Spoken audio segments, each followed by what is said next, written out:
Talking about Donnie.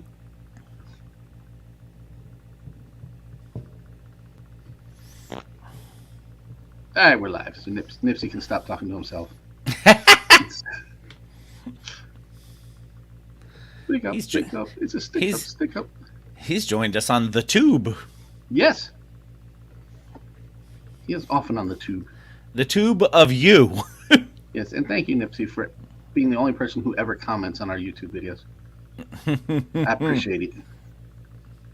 The tube of you. Yes. Of us. Of we. We tube. Now it's French. We tube. Yes, tube.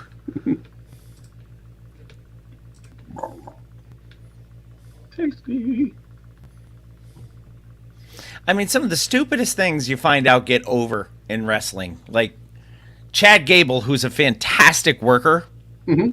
His big thing right now is shoosh, telling people to be quiet. Yep. And then whenever he does a move that looks really nice, he just puts both fingers up and he goes, "Thank you,"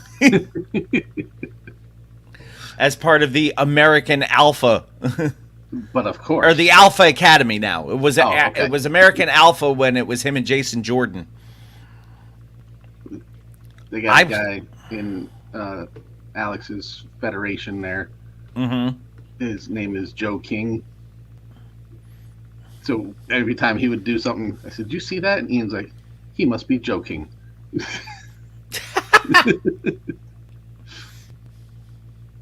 That's as good as Justin Credible. Yes. Which was a much better gig for him than Aldo Montoya, the Portuguese man of war. All right, let's kick this 5-inch street if it works this time. I don't know what the hell's been going on with the videos. I may have to uninstall them all and reinstall them. I don't know. Yeah. Justin Credible, whose real name is PJ Polacco. Better than Capo Caco. Nothing is better than Capo Caco. Which Tuesday night, by the way, starts the trip. Yes, yes. All right. Okay, let's try it. I'm going to give you a 5-inch street. Who's your mama?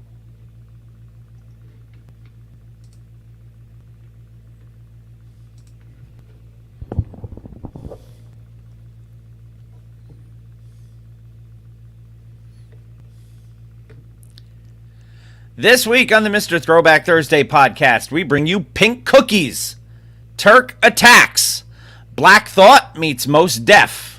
We get the baddest Tiny Desk concert and get a D-Block teaser. What else? Let's listen. It's not just any day. It's Mr. Throwback Thursday.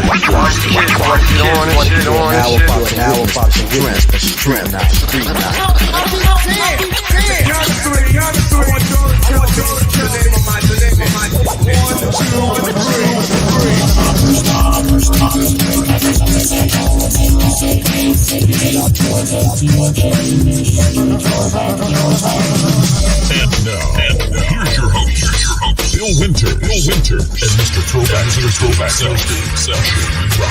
Roberts. And a pleasant good morning to everybody. Welcome. Mr. Throwback Thursday, episode 481 is coming at you live and direct and harder than Donnie Mercury in his debut match this weekend. Bill up in New York, Jamie down in Virginia. How are you, my friend? That's a shout out to a very good friend of ours. Yes. Yeah, I am a bit sunburnt. Because you were at the aforementioned debut, yes. Yes. Hey, is Donnie Mercury the long-lost son of Joey Mercury from Eminem years ago? He could be. Hell, he could be the long-lost brother of Freddie Mercury, for all I know. He could be the Brown Hornet. We don't know. I'll have to ask Alex. He's in tight with him, so. Okay, well, that's good. So, but I hear he doesn't have a lot of friends and fans. No. Because he's an ass, but, you know.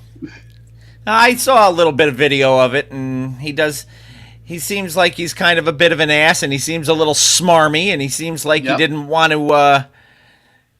want to get into the battle royal he was supposed to be in. But you know what? I suppose It was a smart move. Anyway, this is not the Count Out Wrestling podcast with Jamie and Bill. It is not. Not this week. This is Mr. Throwback Thursday, episode 481, all the hip-hop news that you've come to expect. We have quite a bit of it this week. We have hip-hop headlines. We have Woo News, as we always do. A one and done by a current college football coach. Yes.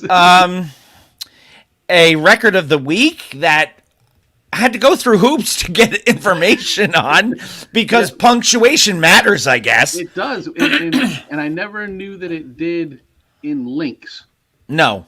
You know, maybe in the Adventures of Link, but... I never asked Zelda. No. But then we also have the Artist of the Month we'll remind you of. No Older Than New this week, so we kind of ended a streak there, but that's fine. We've had good ones to deal with. They do. I will read some lyrics, and then we will put a bow on good old episode 481. But we do also have another giveaway this week. We do. And it's, for those of you watching, right, Sean? So what is so special about that particular mug that we're giving it away? This particular mug was made in the years 2014 and the years 2016 for Death Wish Coffee as their annual release mugs. Yes. Before 2016 happens and they release these mugs, 2015 happens and these mugs are being made. So some of these mugs are stamped on the bottom with the year 2015, even though they are a 2016 release. So technically there are 3 versions of the same mug. So this was very difficult to find. Kind of like the 3 versions of the mug that we raffled off a couple weeks ago. Yes. Which I believe was won by Ken Elsfelder. I believe so, yes. So. Yeah. And Rob Jeffroy won last week. Yep. So it'll be very interesting to find out who wins this week. Yes, and we will do that sometime. During the show. We never know. It could happen in between news articles. It could. You never know. It's whenever the mood strikes me. The giveaway could be the Brown Hornet. You don't know. I don't know. What we do know, though, is, like I said, we have quite a few things to go over this week. The one and done took me by surprise. I was not expecting where is he now? University of Colorado? I don't know where. I know he moved recently. Yeah. And upset a lot of people. Yes, because he had recruited a big class there, but I think he moved to Colorado. He may have. You know what? I'm going to take a quick look to see if I'm right. I believe he is the head coach of the Buffaloes of the University of Colorado now. Man, nice. Yes, I was right. It's good to be right once in a while. Yeah, even a broken clock is right twice a day, so I guess I got one left in me. But enough is enough of the talk and the chit-chat. Otherwise, we're going to get back into the Count Out Wrestling podcast with Jamie and Bill. Which what's our current total for our fundraiser? Last I knew, we were at $745. Okay. Now, I will tell anyone who's here who has already donated, we have gone forth and purchased so that we put our money out and then we're going to try to recoup. That's the plan. And we got this little certificate. We did, yes. In the mail yesterday. I'm glad you had that. And that is what the paper will say. This Throwback Thursday podcast, new school stale, old school fresh. Our posse's got velocity. This is what will be engraved, enshrined, embedded, all a bunch of other M's. At the actual UHHM. Yeah. When it opens next year. Yeah. So we are at 745 of our required total of 986. So we are $241 away. Yes. So that means I got another raffle to do. I got to find something else of my own to get rid of. Autographed Donnie Mercury tights. Yes. I bid on those. That way I can say, I knew him when. That's right. Yeah, and as soon as the merch is ready, it'll become part of our sponsorship. Before that motherfucker went retrograde. Which... I knew him when he was in the 3rd grade. Which... I knew him when he was pre-partum. Yes. No, I can't wait. I can't wait to see that finishing move the first time. And then I'll be like, I named that. You have to understand, this is a very, very personal thing for me. I have been a wrestling fan all my life. And to be able to just put any kind of input into somebody who's actually going to be doing it is really... Why not? Cranky says you can't rhyme retrograde in third grade. It's look, I'm like school on Sunday, man. No class? No class. Why can't we rhyme that when John Mellencamp made an entire song where he rhymed small town with small town? Yeah. What about the chorus? Is it White Lion that did Wait? Wait. Wait. I never had a chance to love you. I only want to say I love you. One more time. And that doesn't rhyme with anything either. I always thought, wait, maybe I'll remember the lyrics. No, that ranks right up there with, I think it was the takeoff of I've Got My Mind Set on You, where the entire song was, this song only has 6 words. Yes. No. Cranky says you can do whatever you want, but if I'm in the audience, you'll know if I don't like it. He's Mr. Horse. He is. Cranky Pants is Mr. Horse. He'll just sit there with the arms folded. No, sir, I don't like it. Oh my God.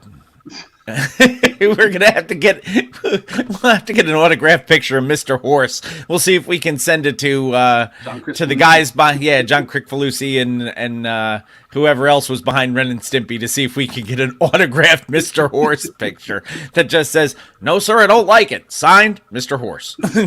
We get him to do a drop for the show. And what are your feelings on this show, Mr. Horse? No, sir. Don't like it. This is terrible. How about we get going into some hip hop headlines, and we can start with something terrible there too. How's that? I like a plan. That's a little foreshadowing. That's terrible.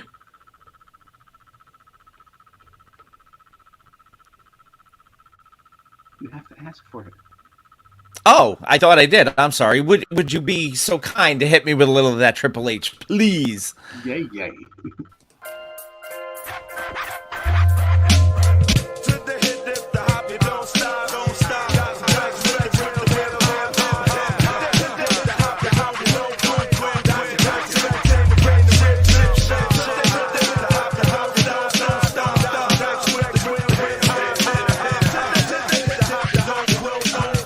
This is Hip Hop Headlines brought by Mr. Throwback Thursday.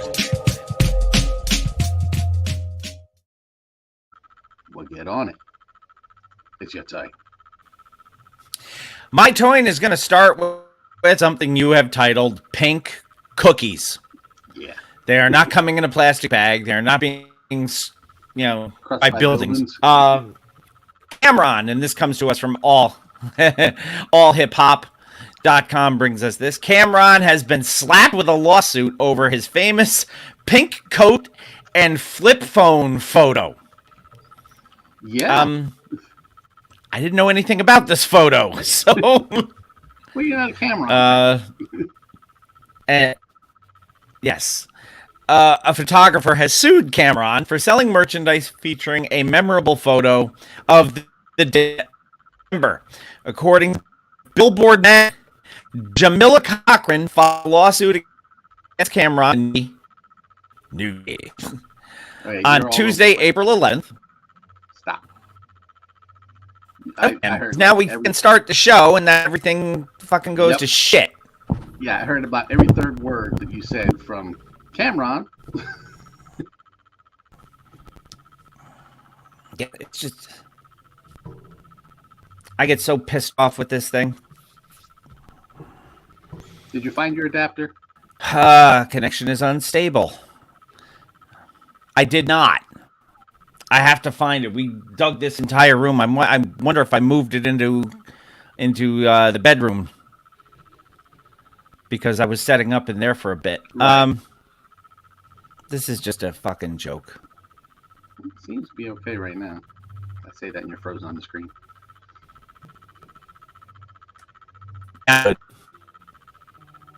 Yeah. Now, well, and of course, that being said, it just goes down to fucking unstable again. I fucking this. Good times. There are a few things that piss me off than the fact that this thing doesn't fucking act up until we actually start talking. Yeah. And yes, this is my fucking Casey moment. Don't fucking care. You're gonna make me do a goddamn dedication, a happy song after a goddamn dedication to a dead dog. Dead dog. Yep. If you know what I'm talking about, Google Casey Kasem loses it. Yep. See. Good morning, Ken. Ken. I mean, I can see myself still freezing up, so. Yeah. Yeah, you get fined for about 3.5 seconds, and then with the you fucking just fire of a. Yeah. With the fire of 1,000 suns, I fucking hate this.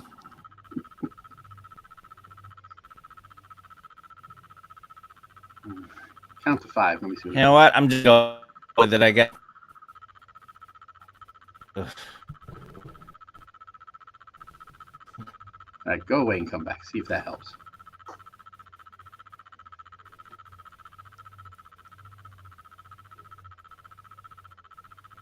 Now I can't even hear you. All right, try going away and coming back. There's like I'm gonna jump out and jump back in. Yes.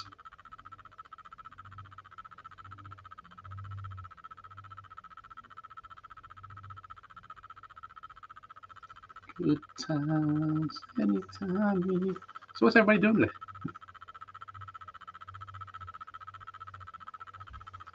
Since this is going swimmingly.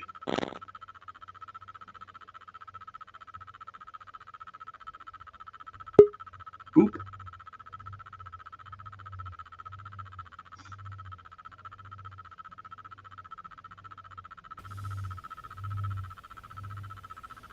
All right, I'm back. You are back. Ken's going to work. I'm sorry, Ken. Yeah, well, We're at work. I'm glad something's working here. All right, we're just gonna have to fucking deal with it, I guess. Yes, we are. Let's try to come back All in right, with so some, count me in. Shree, who's your mama?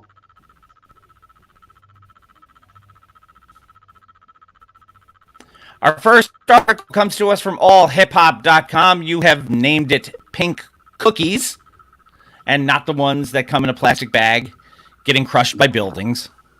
By buildings. Cameron being Cam apostrophe Ron, not to be confused with DJ Cameron. No. Cam apostrophe Ron, slapped with a lawsuit over famous pink coat and flip phone photo, which, as not a Dipset fan, I didn't know was a thing. No. But, you know, we learned something today. A photographer, Sam Ron, for selling merchandise. That's his new name, by the way. That's how I will refer to him from this point on. Cam apostrophe Ron. Yes. Has been sued for selling merchandise featuring a memorable photo. According to Billboard magazine, Mila Cochran filed a lawsuit against different spelling, but I would assume same pronunciation. Fair enough. Well, anyway, Jamila Cochran has filed a lawsuit against Cam apostrophe Ron in New Jersey.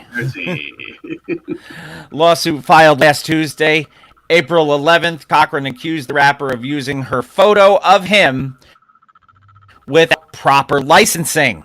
All know about what can happen when you don't clear licenses and samples and stuff. Yeah, and this whole photo thing is going the other way photographed Cameron wearing a Hawaiian Sophie when he went after Jonathan Mannion, saying, "You That's took right. that picture, but it's me. Now it's I took that picture. You can't use it." Yeah, good for the goose is good for the apostrophe. Cochran photographed Cam apostrophe Ron wearing a pink coat with a matching flip phone all the way back in 2003, 20 years ago. The image quickly became part of Killer Cam's brand.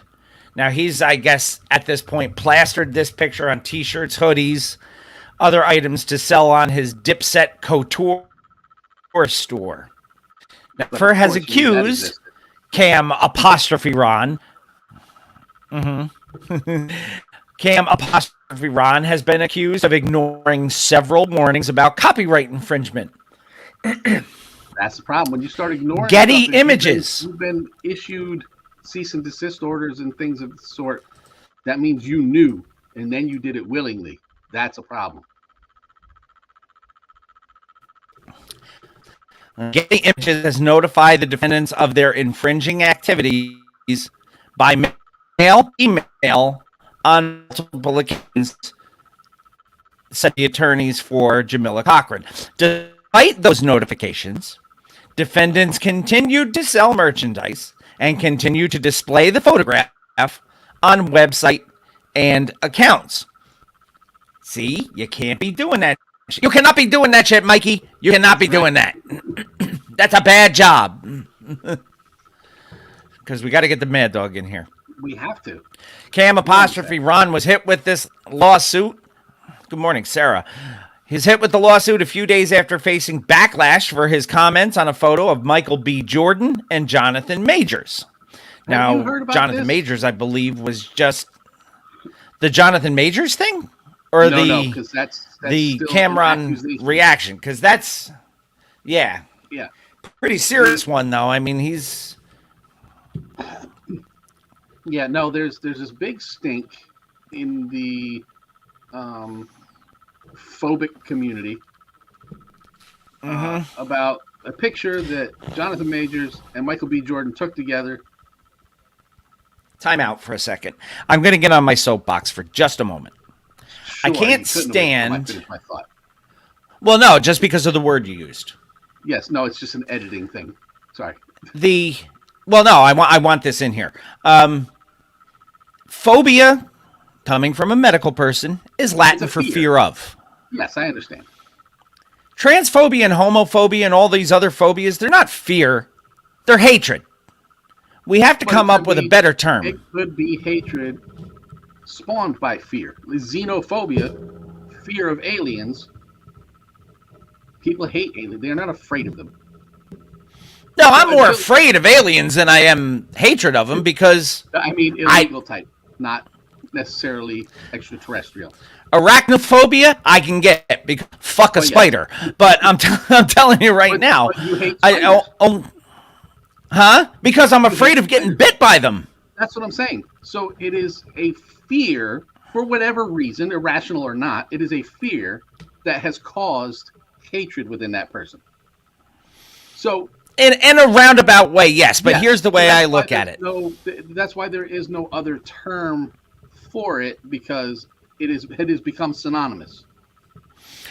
I don't use homophobia though. I use gatred because it's gay hatred. But this isn't. This is two friends, Jonathan Majors and Michael B. Jordan, who are very good friends, who star Yes. in movies together. Who Yes, are and- posing with their arms around each other, smiling.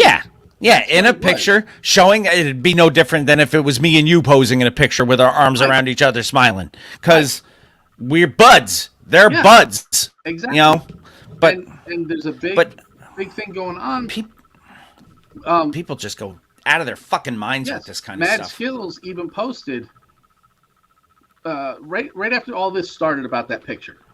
Mad Skills posted and said, all of you people out there who are always posting your pictures of you mean mugging, whether you're famous people or not, why don't you smile? The day is going to come where you're going to die and they're going to need a picture of you, And it's going to be and there's not going to be any of you smiling. no, it's always going to be the mean mug. And he my got fucking blasted for brother-in-law that. does He's that like, shit "No, all not the gonna time, happen, too." Dude, not going to happen. I'm like, what the fuck is wrong with you people? Why? Yeah. Is it that much about keeping up fucking appearances? And what are those appearances? I'm a manly man. I don't smile. I don't show affection to anyone in the world. I mean, meh. Yeah.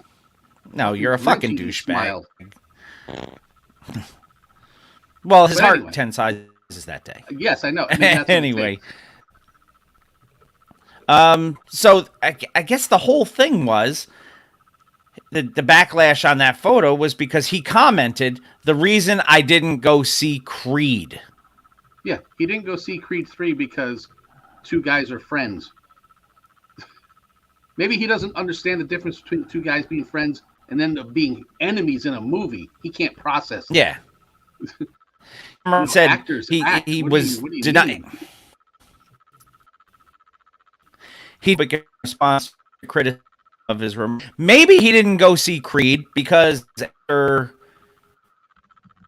the story came, Jonathan Majors is facing some serious charges of Yeah. being a shit human being. Maybe that's why he didn't go see it. But people automatically jump. You know, I hate to use the term because I'm as understanding as most people, but I think people jump to the defense of other people without being asked way too fucking much. Mm-hmm. Like when I was a kid, when Emily was a kid, we had a moment in the grocery store where I think she wanted some kind of cereal or something. And I told her no, and I grabbed it and I put it back on the shelf. And she never had issues with, having temperatures or anything in public. But she sat down and she started crying. Mm-hmm. So I said, if you're going to sit there and cry, I'm going to walk away from you. Because I already told her. And I took, I think, 4 steps away and looked back to see if she was still crying. Well, somebody jumped in my business and said, why are you abusing your child? I said, first of all, define abuse. Second of all, I'll give you a definition of abuse if you get in my face one more time because I'm going to abuse you. Mm-hmm. I said, I'm not abusing my child. I said, I'm letting her learn that there's consequences for her actions. I said, you I think didn't I'm pick just her going up to walk and beat her away down and leave the my aisle. child here? No. I walked away from her. I had my eye on her the whole time. And she got up and she came walking over to me. I said, you know what? You're more of a danger to my child than I am because she doesn't know you. So do me a favor, mind your business, go your own way, or this is going to turn really ugly in the fucking cereal aisle of Stop and Shop. It'd be like So- kicking it old school. Get to stepping. Yeah. No, and you see it all the time in some of these videos where, for one reason, young white people love to jump in and play advocate for the supposedly persecuted when nobody's being persecuted to begin with. So, That's a That's millennial prob- / Gen Z thing. yeah, to which we don't know why he wrote what he wrote. If it was me, my first impression would be the reason I didn't go see Creed was, one, I haven't seen the first two, and two, even if I had, if I find out that this guy is that much of a scumbag, maybe I don't want to be part and parcel to putting money in his pocket. Which is the same reason why people decide they don't want to go see. Bill Cosby's going to be going back out on tour. Mm-hmm. Now, there are going to be people who'll go see him because there are two schools of thought on that. And you and I have had this discussion. You can separate the art from the artist. Some people can't. Yeah. Some I'm still not people gonna think pay to that- see Bill Cosby now. No, I'm not going to go pay to see Bill Cosby, but I'm not going to fucking cancel the channel that plays reruns of the Cosby Show on my cable Right. just because I may channel flip and run into it. It's you live one life unless you're one of those people who believe in reincarnation. Why be miserable all the time? We're here for Exactly. a very Well, you short period of time. Yes, no more mean mugging. I mean, look at our logo. Are we mean mugging? Nay.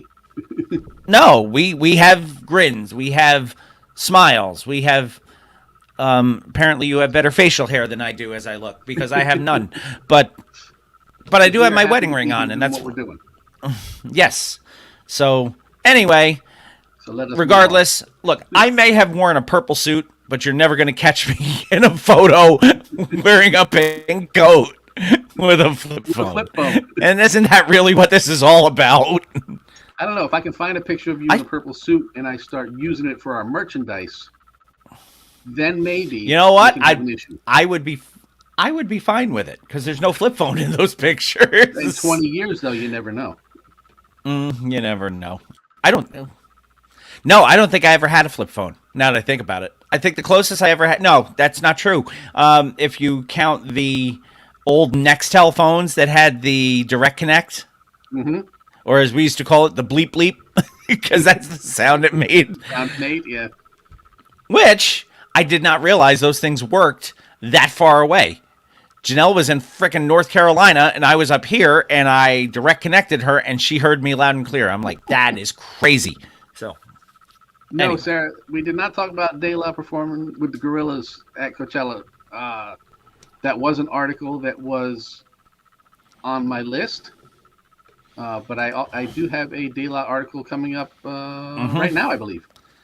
Yes, in fact, great segue. Thank you, Sarah. Our next article comes to us. You have entitled it "Turks and Daisies" as opposed to Turks and Caicos.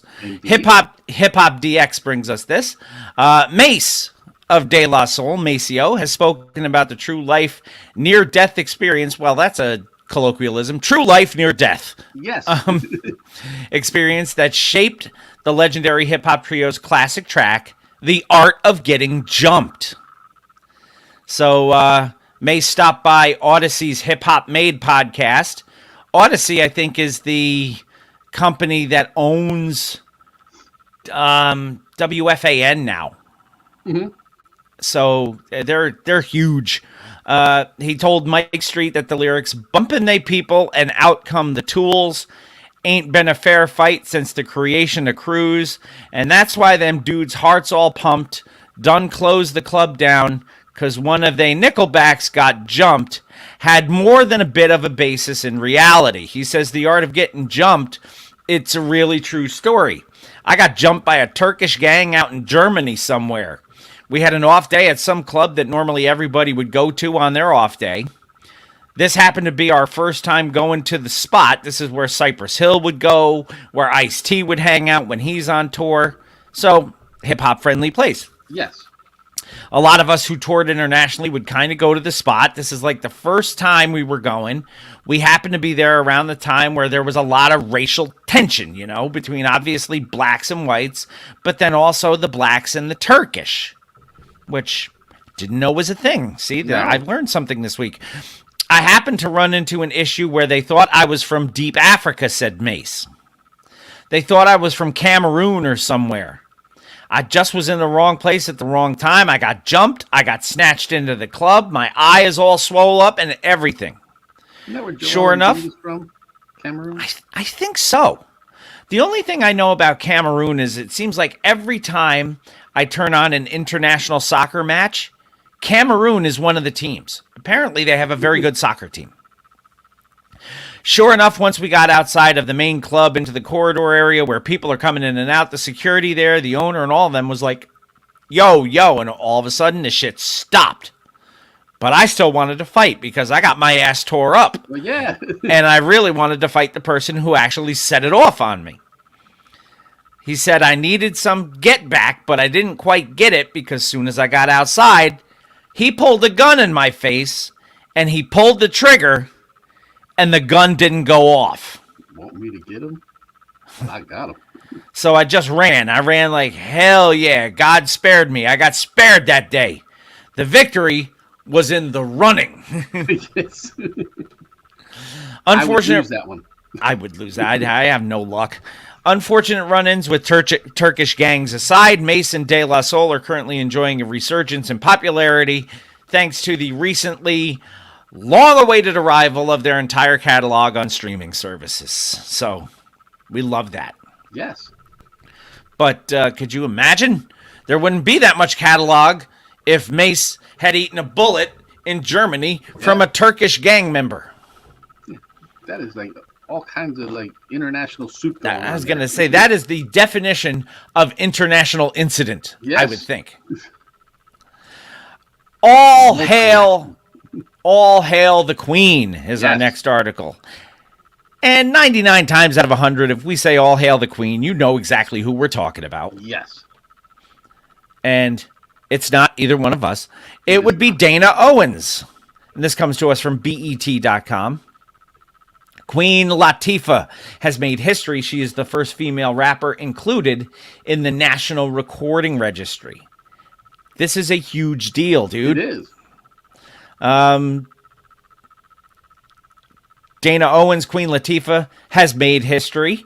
She is officially the first female rapper to have her music inducted, according to NPR, into the National Recording Registry, which is an annual event that recognizes a mix of popular songs, radio broadcasts, significant speeches, and more that are considered to define the sound of the country's history and culture.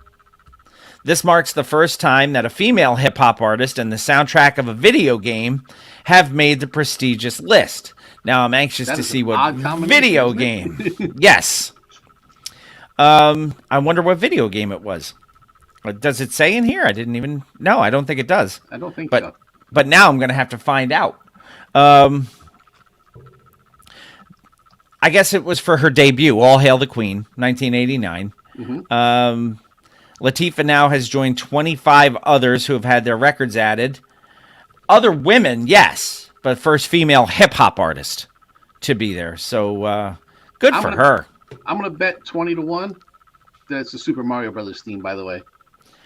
I would think so, because that is so iconic. It is. And I'm trying to think of the early, the majority of the early games didn't have soundtracks. They had sounds. Right. That was one of the first ones that I remember having music that constantly played in the background. Right. And it was different based on the level you were on. So it became a soundtrack. That would be my guess. So maybe on the first break I'll find out and we'll confirm what video game it was, because now we are a video game podcast as well. We do it all. But congratulations to Queen Latifah. That is a very huge deal. She was also the first female MC to be nominated for an Academy Award. If you remember, she was nominated for her role in Chicago all the way back in more than 20 years ago. And then in 2006, she became the first rapper to receive a star on the Hollywood Walk of Fame. So Latifah's been breaking down some walls for a long period of time. Oh, yeah. And I can't think of anybody better to do it. No. That's when Dana was on vacation. Yes. Let's do it live. So we go from do it to let's do it live. Yes. Our next article, Hip Hop DX coming back into the fray here. DJ Cassidy this week has united 25 hip hop pioneers for Pass the Mic Live. So it's like the Posse Cut concert. Yeah. How's that? And he said the last time, I don't remember what it was it at the Grammys? Where he said or is it after the Grammys, whatever, he said it was going to be the last one he did. And he did a big blowout one. And then all of a sudden, right, he's going to hang out with the Rockettes and do one live. Mm-hmm. Oh, we have a new guest. Morning. Good morning. William Black joining us. DJ Cassidy has announced that he will bring back Pass the Mic Live in order to bring together 25 hip-hop icons for one night only. Yes. The event features an all-star lineup of legendary hip-hop stars. July 21st, Radio City Music Hall in New York City. There are expected to be performances by Big Daddy Kane, Dougie Fresh, Rakim, Slick Rick. As we take a look, I have a picture of the poster here. Let me see what other names are on here. Black Sheep. Mm-hmm. I wonder if both members are going to be there. Nah, it'd be Drez, especially Nah, if you pass the mic. Yeah, because it doesn't say Drez of Black Sheep, but I think Drez is going by Black Sheep now. Yes. Brand Nubian, CL Smooth, Dana Dane. There's a name from the past. Yes. Do It All of Lords of the Underground. Didn't he EPM. a political figure now? Do It All? Yeah. He got elected, didn't he? Yeah, we reported on that. Yeah, That was a few years ago. He's councilman or... EPMD, Foo Schnickens, Grandmaster Melly Mel and Scorpio, and at least they spelled his name right on this one. Now, I'm wondering if Foo Schnickens is going to be Chip Foo or if Mock and Pock are going to be there.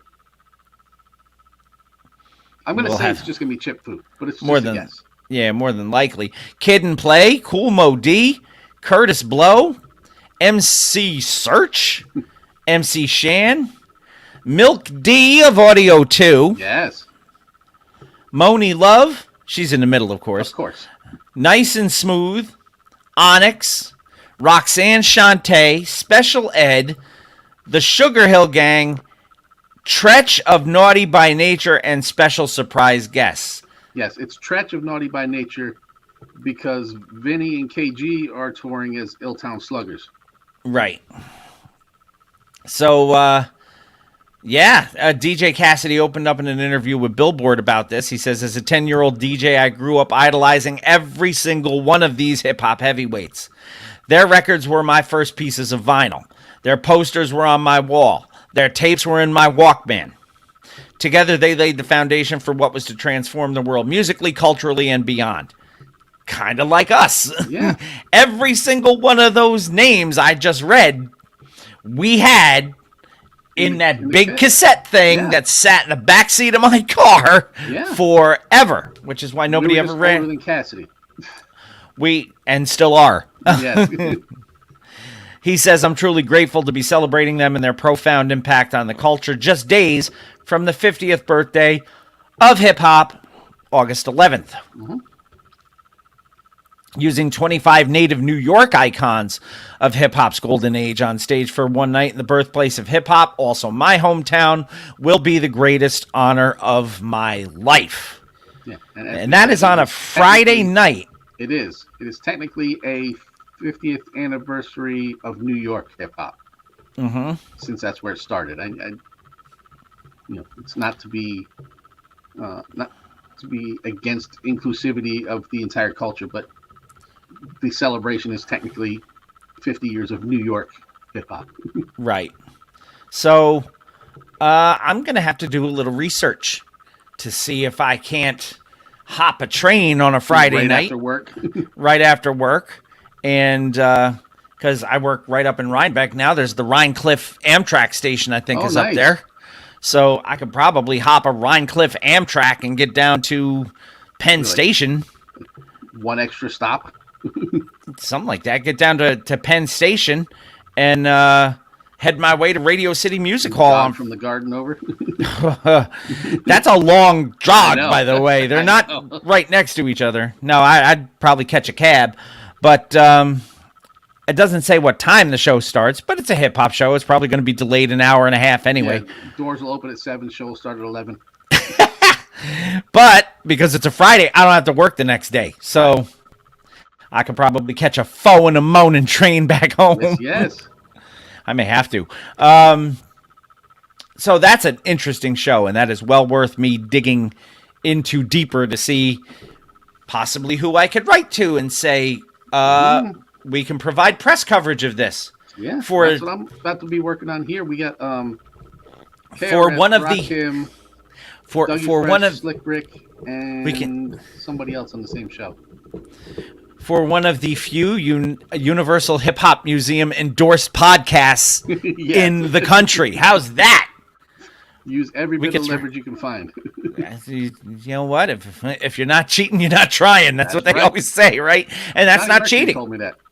That's not cheating, by the way. That is a true statement. Yes. That's what all of the tools at your disposal. Using available resources is not cheating. Bay Thought is our next article. Yes, had nothing to do with Beyonce. The Hype Magazine.com. I think it's the first time we've ever used this. Says so. that, yeah, Bey would be B-E-Y, not Beyonce, but more like the current name of the former Mos Def. Yes. Yasin, as opposed to Yaheard. Yamin. Yamin. Elliot Yamin. He was on American Idol. Anyway, that is my Tourette's moment of the day. Sony Music Entertainment's Certified announces over 50 product releases to celebrate the 50th anniversary of hip-hop in partnership with Mass Appeal. Oh, I'm off by one. That is the wrong... That is the right link for the wrong... No, it is. You read the name... Oh, I read hip... I read... Oh, okay. I read Hip Hop 50. So, you know what? Let's backtrack. See, this is what happens when the coffee cup's empty. I gotta go get more on the first break. Shit, did I put the wrong link there? No, but then again, it wouldn't have surprised me because we had a bad link earlier. That's why I was looking. No, so this is my mistake. See, so I said every time you were right. No, I was still right once, but I was wrong a lot more. And welcome to my marriage, by the way. Yeah. Hip Hop 50. Away every attaboy you ever earned. Pretty much. Hip Hop 50 is how you titled this one. It's still the same article. Hype Magazine.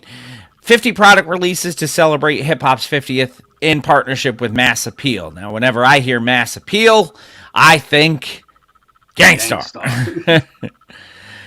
Paying homage to have Mass Appeal to some of the greatest voices of all time, Sony Music Entertainment.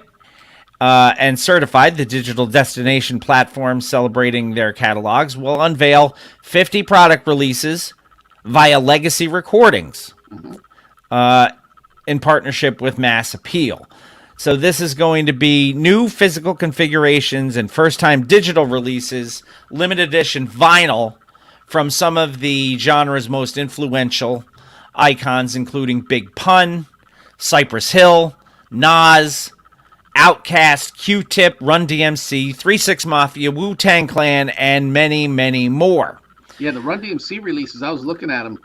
They're doing Raising Hell. They're doing Run DMC self-titled. They're doing King of Rock. I believe they're doing... I believe it was Raising Hell, which is going to be done on a blue vinyl, but I'm not sure. And they're doing all three of those again on 180-gram audiophile vinyl. I guess the first release, though, is going to be Nas's Made You Look, Godson Live 2002, as an exclusive drop for Record Store Day on vinyl, April 22nd. Yep. Sought after live record graces digital service providers for the first time ever on April 21st. So we'll be able to actually get it digitally as well. Yes. It has captured Nas's historic sold-out headline show at Webster Hall in New York, New York. I guess Nas fans have been waiting for this thing to come out forever, and it finally drops this year.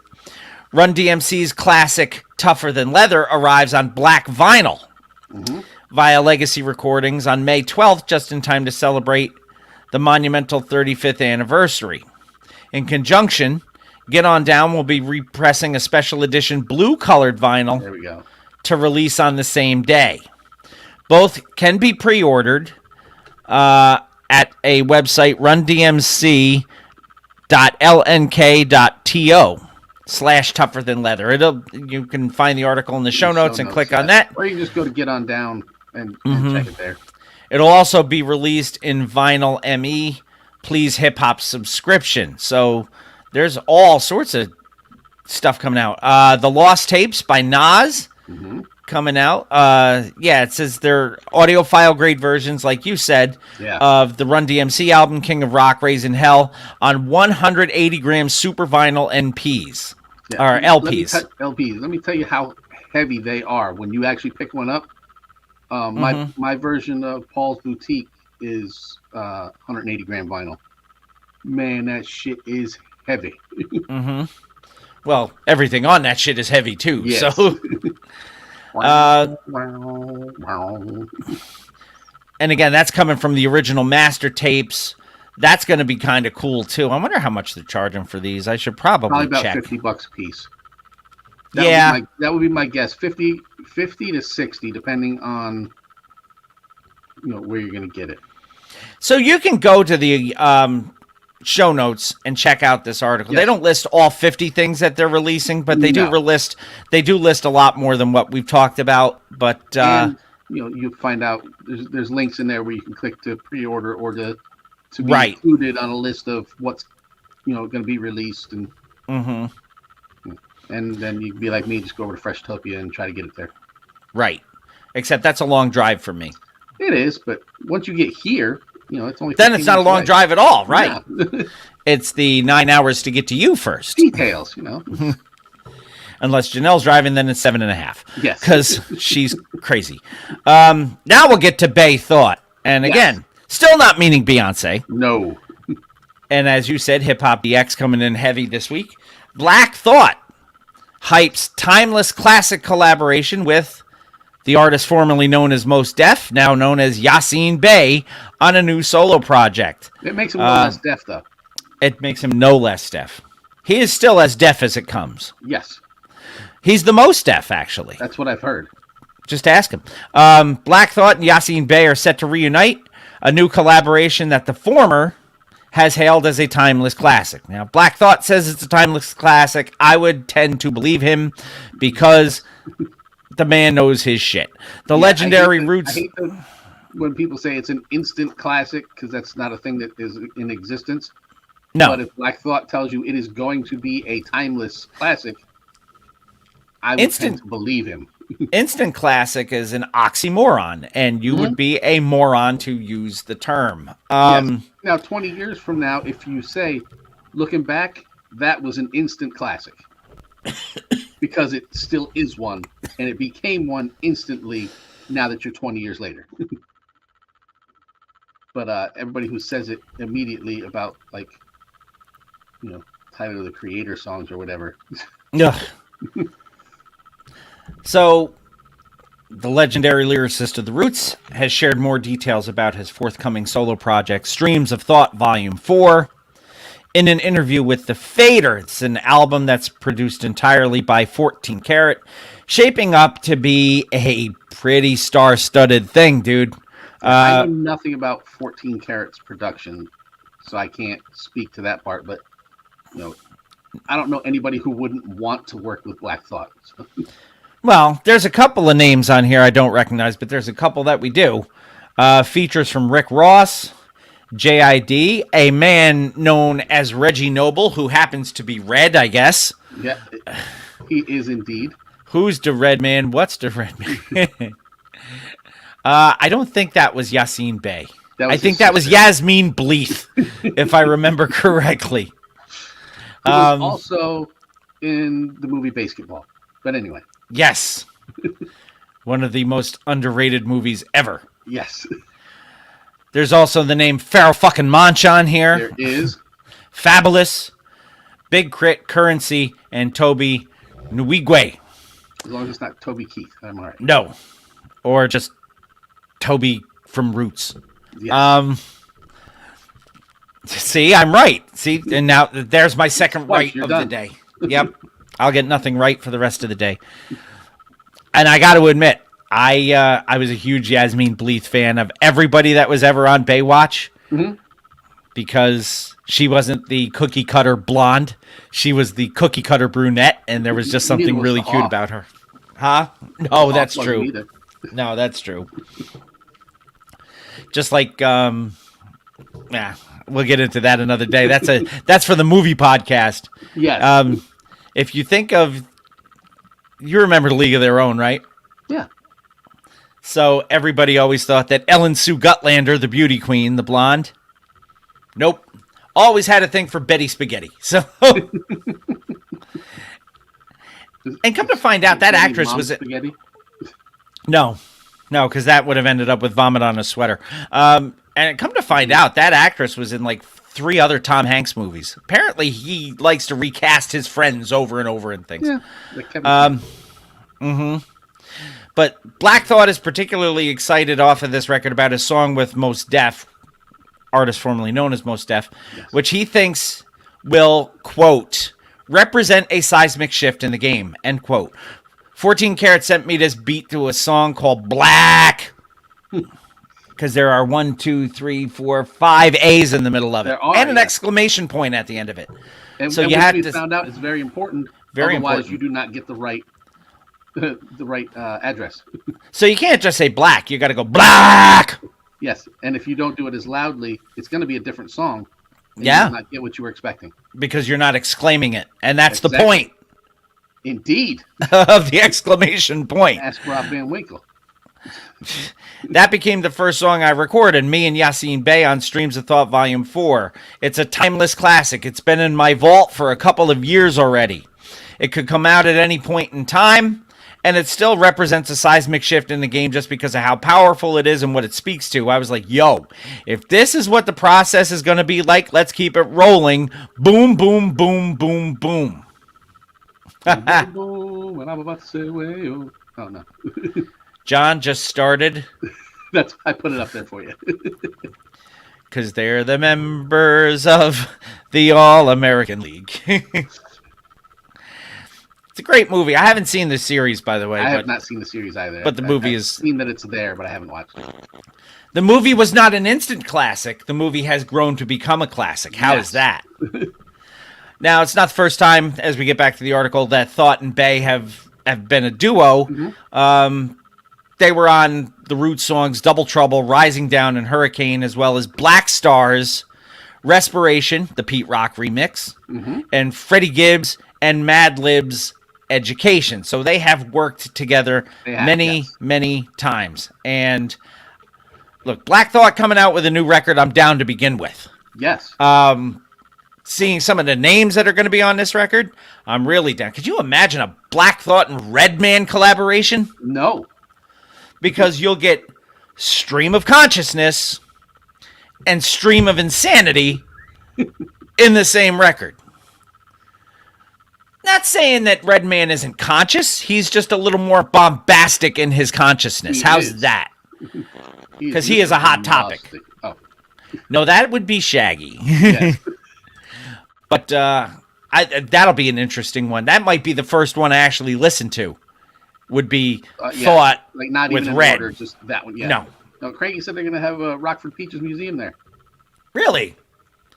I should also tell Cranky that I found out yesterday that BetMGM operates out of the great state of Illinois. Well, there you go. It is an available option for those who may want to place sporting bets there. I was going to say, partake of the legal sports betting process. Yeah, the Golden State Warriors screwed me out of $50 yesterday, by the way. Did they win or lose? I didn't even notice. Lost. Because I fell asleep. I did watch the Knicks last night. Oh, I watched the Knicks too. I picked the Knicks to win.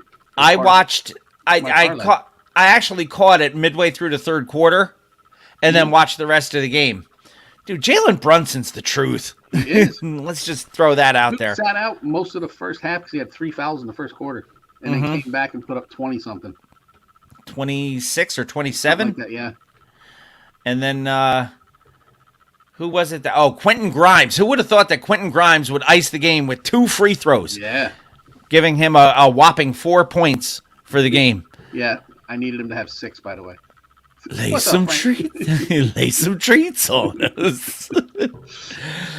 You never go wrong with a Mudfoot reference. No. Okay, we'll lay some more treats on you. We got a couple of more pieces of news. The Baddest Desk is our next article. Comes to us from our friends at OK Playa.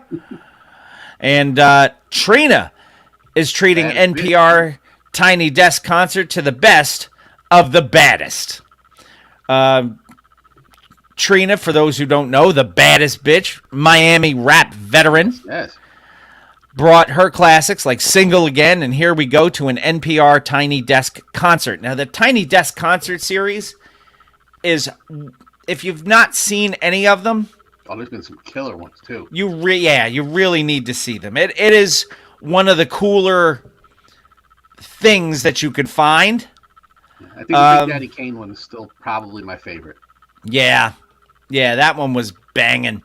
So Trina showed up, and she appeared on the NPR radio show Louder Than a Riot, later brought her classics like Da Baddest Bitch and Single Again to the tiny desk. I want to introduce you guys to the baddest bitch, Trina told the audience, joined by a set of background vocalists and a 4-member backing band. The original baddest bitch. Not the bad one, not the badder one. The baddest. During an emotional opening to the special event, Tina mourned her late mother, who died of cancer in 2019, with a performance of Mama. The baddest bitch, single again, here we go. And Nan, Nickelback, followed as Trina's backing vocalist, featuring Asher Makeba Williams, Nia McLean, Shannon McLean, and Corey C.O. Evans. Occasionally hyped up... No, or Corey Haim, he did. Hyped up the 44-year-old rapper. During her appearance on Louder Than a Riot, Trina spoke about coming into the rap game, the impact she's had on it, saying, "I believe in who I am. The game didn't make me. I made the game. I made it. I already came in with a motive and initiative to know who I am from.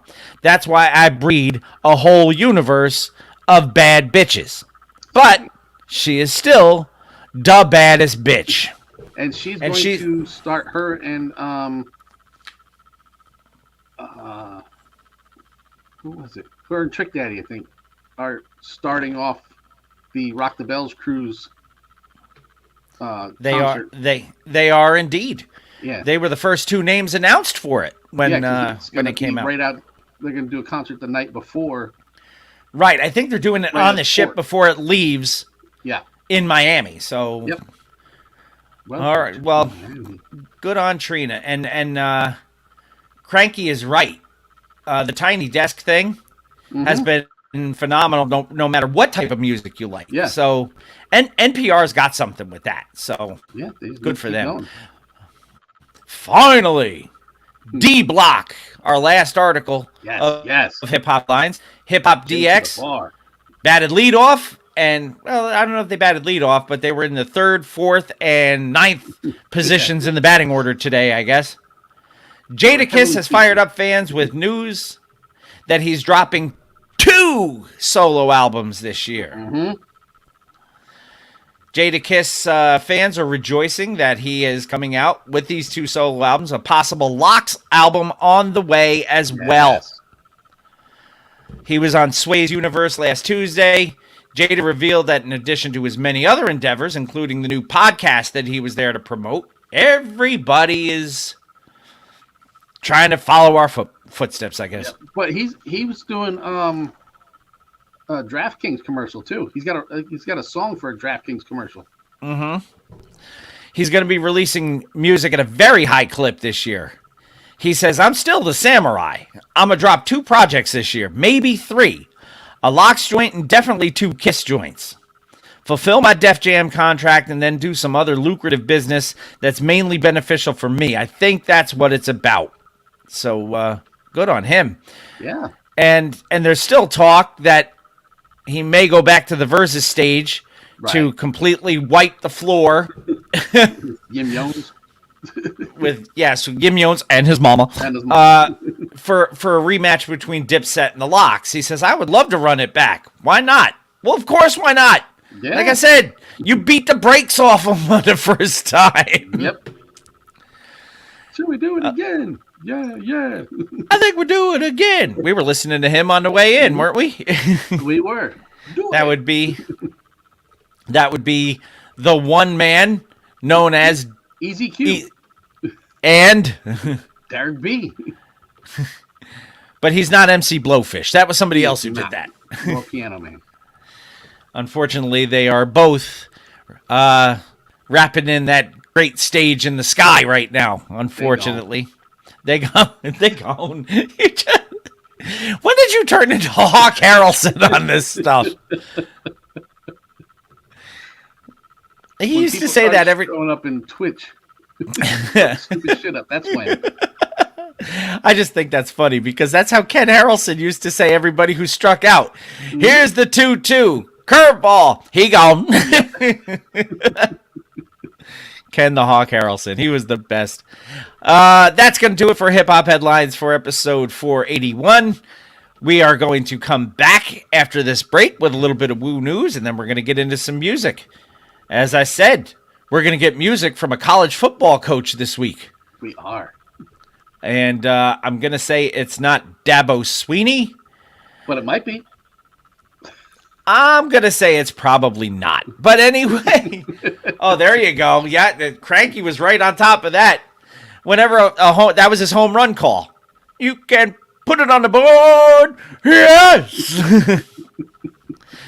Did he retire? Cranky, you'll have to let me know. I don't pick up White Sox broadcasts, although now I can, because ESPN Plus, of which I subscribe to for the hockey content, is showing all the out-of-market baseball games. So, well, not all of them, but quite a few of them. Yeah. So I might have to pick up some Chicago White Sox broadcasts. Just to see if Tim Anderson gets thrown out of as many games as officially, yes. Unofficially, he says I was retired. Okay, yes. Good. So we can put him on the board. Yes. We will be back after this break with some Woo News on Mr. Throwback Thursday, episode 481. Yay, yay. Tasty. All right, I need to pull up a drop.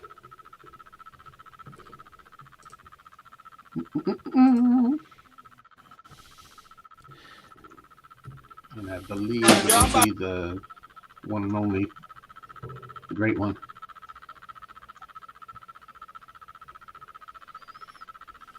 And drawing time.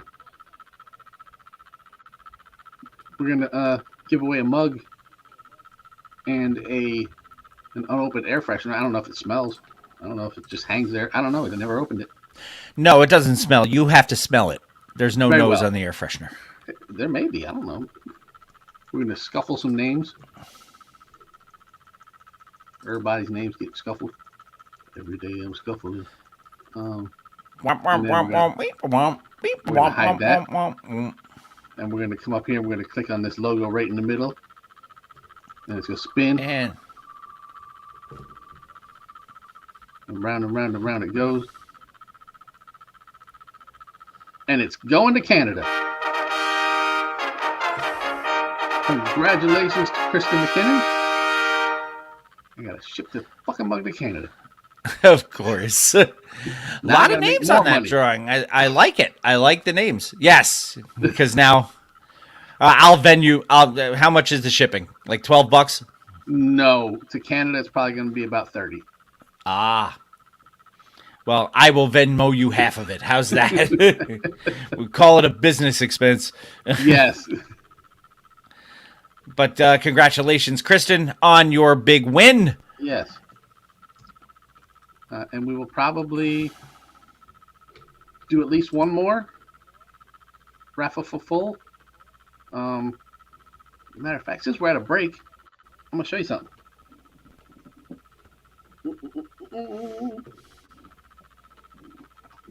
Not that, not that. This one and this one. Okay. So probably the next big raffle is going to be for this set. I'm going to have to kick you off the screen for a second, Bill. That's fine. You'll still be here. I'm just taking your picture away. This set of the Salt and Peppa MC Funko Pops. Very nice. Very nice. That would be a personal collection. Yes.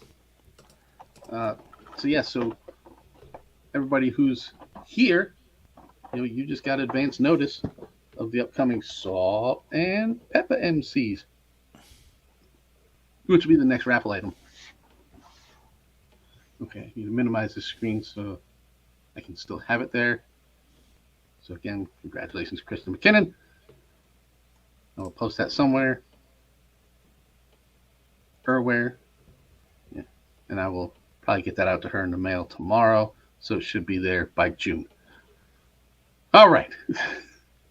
Shipping to Canada takes a while. I know you.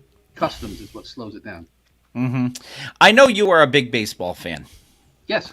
And before we get back into it, I have to ask you, as one baseball fan to another, what do you think of the new rules with the pitch clock and everything? I am not okay. So a lot of the rules irritate me, but as far as the pitch clock and the batter not being allowed to step out of the box 48,000 times and adjust his wrist straps on his batting gloves, I don't mind those. I don't mind that for the most part. Did you see what happened when Andrew McCutchen took his first at bat in Pittsburgh after being away for a while and basically got like a 3-minute standing ovation from the crowd? No. They let it go. They let him soak in all the cheers. That's fair. The catcher stepped out of the catcher's box. Mm-hmm. Kutch wiped away some tears. He acknowledged, the welcome home. That's nice. And I'm trying to think of who the umpire was for that. I think it was Ryan Wills was the umpire. Younger umpire. Hasn't been around for a while. Jim Wolf is a longtime umpire whose brother pitched in the major leagues. Okay. Yesterday, or was it yesterday or the day before, Cody Bellinger comes in for his first at-bat as a Chicago Cub after being with the Dodgers forever. Now, this is an at-bat in Dodger Stadium. Okay. The Dodger fans give Cody Bellinger a standing ovation because he won an MVP there and everything. They were showing how much they loved him and how much they respected what he did for him. Catcher is in the catcher's box. He's standing outside, waving to the fans, acknowledging the ovation he's getting. Fucking umpire calls a clock violation on him. Yeah. I see the two as very different circumstances, knowing who the players are. Okay, you haven't missed any time. You're just coming back to your home. This should be a blah, blah, blah. Move it along. Is it because one was a home team player coming back to his home team ballpark, whereas the second one was a visiting player, right, coming back to his first at bat in a stadium that he played for 7 years, won a fucking MVP in? Right, but how long had McCutchen been out? How long had he been away from Pittsburgh? Yeah. Well, he played 9 years there. I think he was gone for 5? I know he spent 2 with the Yanks. Mm-hmm. And I'm trying to think of who else he was with in between. Cranky's got your answer. Yeah, I mean, of course he's going to say that because he's a White Sox fan. Yes. I just don't. And maybe this is umpire's call. Maybe this is coming from somebody who has been in a position to officiate a sporting event. We had all sorts of senior nights and stuff in the high school league, yeah. and I worked the senior day at Marist College and stuff like that. We didn't give the fucking team a delay of game penalty because the game didn't start at 4:25 like it was supposed to. Right, it started at 4:35. Another crew of umpires or referees may have.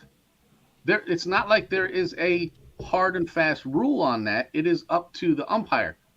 And the umpires will meet with the coaches ahead of time before the game. That is something, as a head coach, that is something that he should have expected may happen. And should have said to the umpire, hey, this is something that could happen. What are we going to do about this? But the umpire also, it's not, and I would have expected it more from the rookie umpire who's trying to make a name for himself. But the younger umpire fucking got it. He understood. Yeah. He's like, you know what? This moment is bigger than a fucking pitch clock violation. Look, I got shit to do. These rules are in place. Let's get this game moving. See, I don't like it. You don't have to. It's an interpretation thing at that point. Do I let this go, or do I go by these new rules they told me I need to abide by? but again, you have to have some kind of feel for a game. Well, yeah. No, I agree. Now, I also have some major issue with how this whole thing was handled yesterday. And the Yankees always seem to be in the middle of this. One, earlier this week, and I'm not a Yankee fan, you know that. I despise the Yankees. Yes. But they got fucked on a replay earlier You're not this week. kidding. I was watching that game. I posted about it immediately. I said, what the fuck? Because I looked at every feed after the fact because I saw it was your post that I saw, and I said, "All right,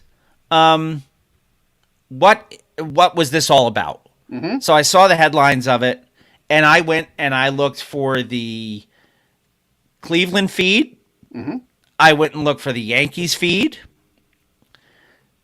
Nowhere on any of the feeds did I see an actual, now, whether it happened or not, I don't know, but it wasn't captured on camera.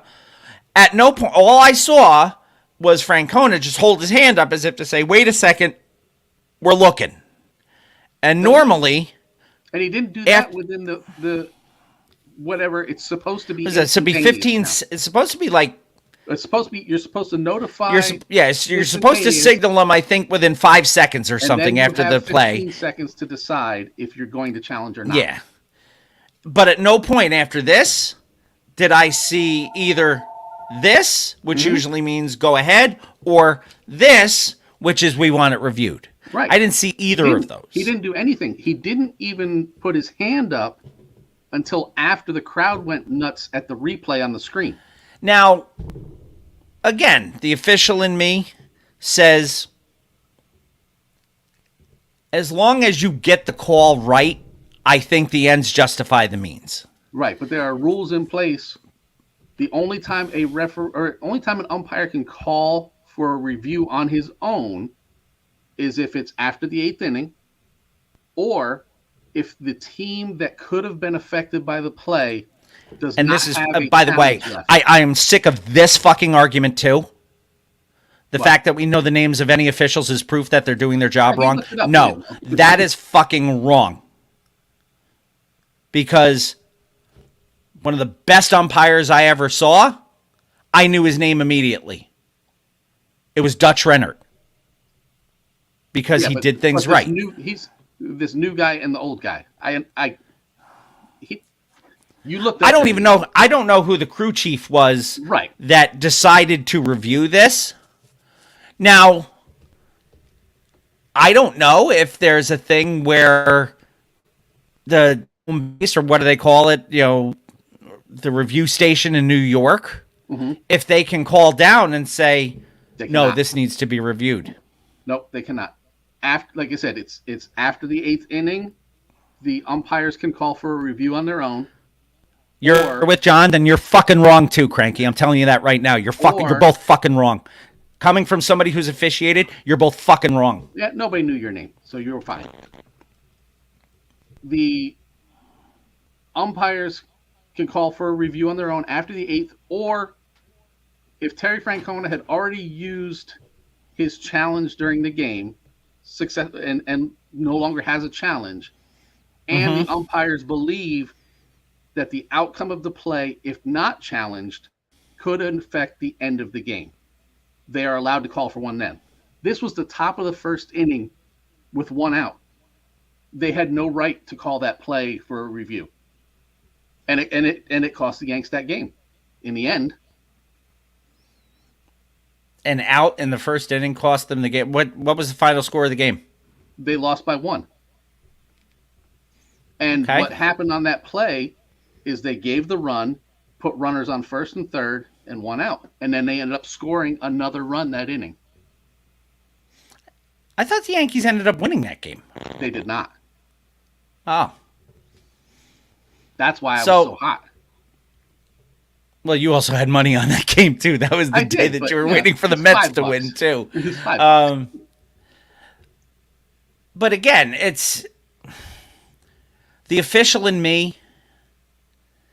If I get something wrong and there's a replay that shows I got it wrong and the right call can be made, I never had enough ego that I'd be like, well, fuck that. I made the call. This is what it is.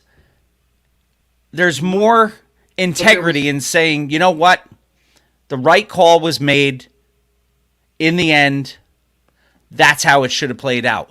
The fact that we missed it doesn't mean it didn't happen. Right. And the play being overturned, it was right. He didn't catch the ball. But nobody should know that. There should not have ever been a review. That's the problem. Yes, it was. Yes, they did miss the call. It was not right. But there is no legal route for a review to even be pulled up at that point because Francona didn't call for it. So my question is,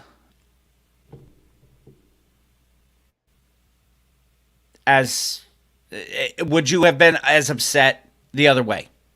Because the Yankees do this shit quite a bit. Oh yeah, probably not as upset, but I would have said the same thing. Oh fuck, that should never have happened.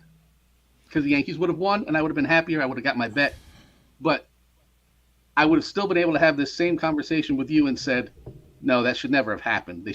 That was not right. But I would have been happier with the outcome because the Yankees won.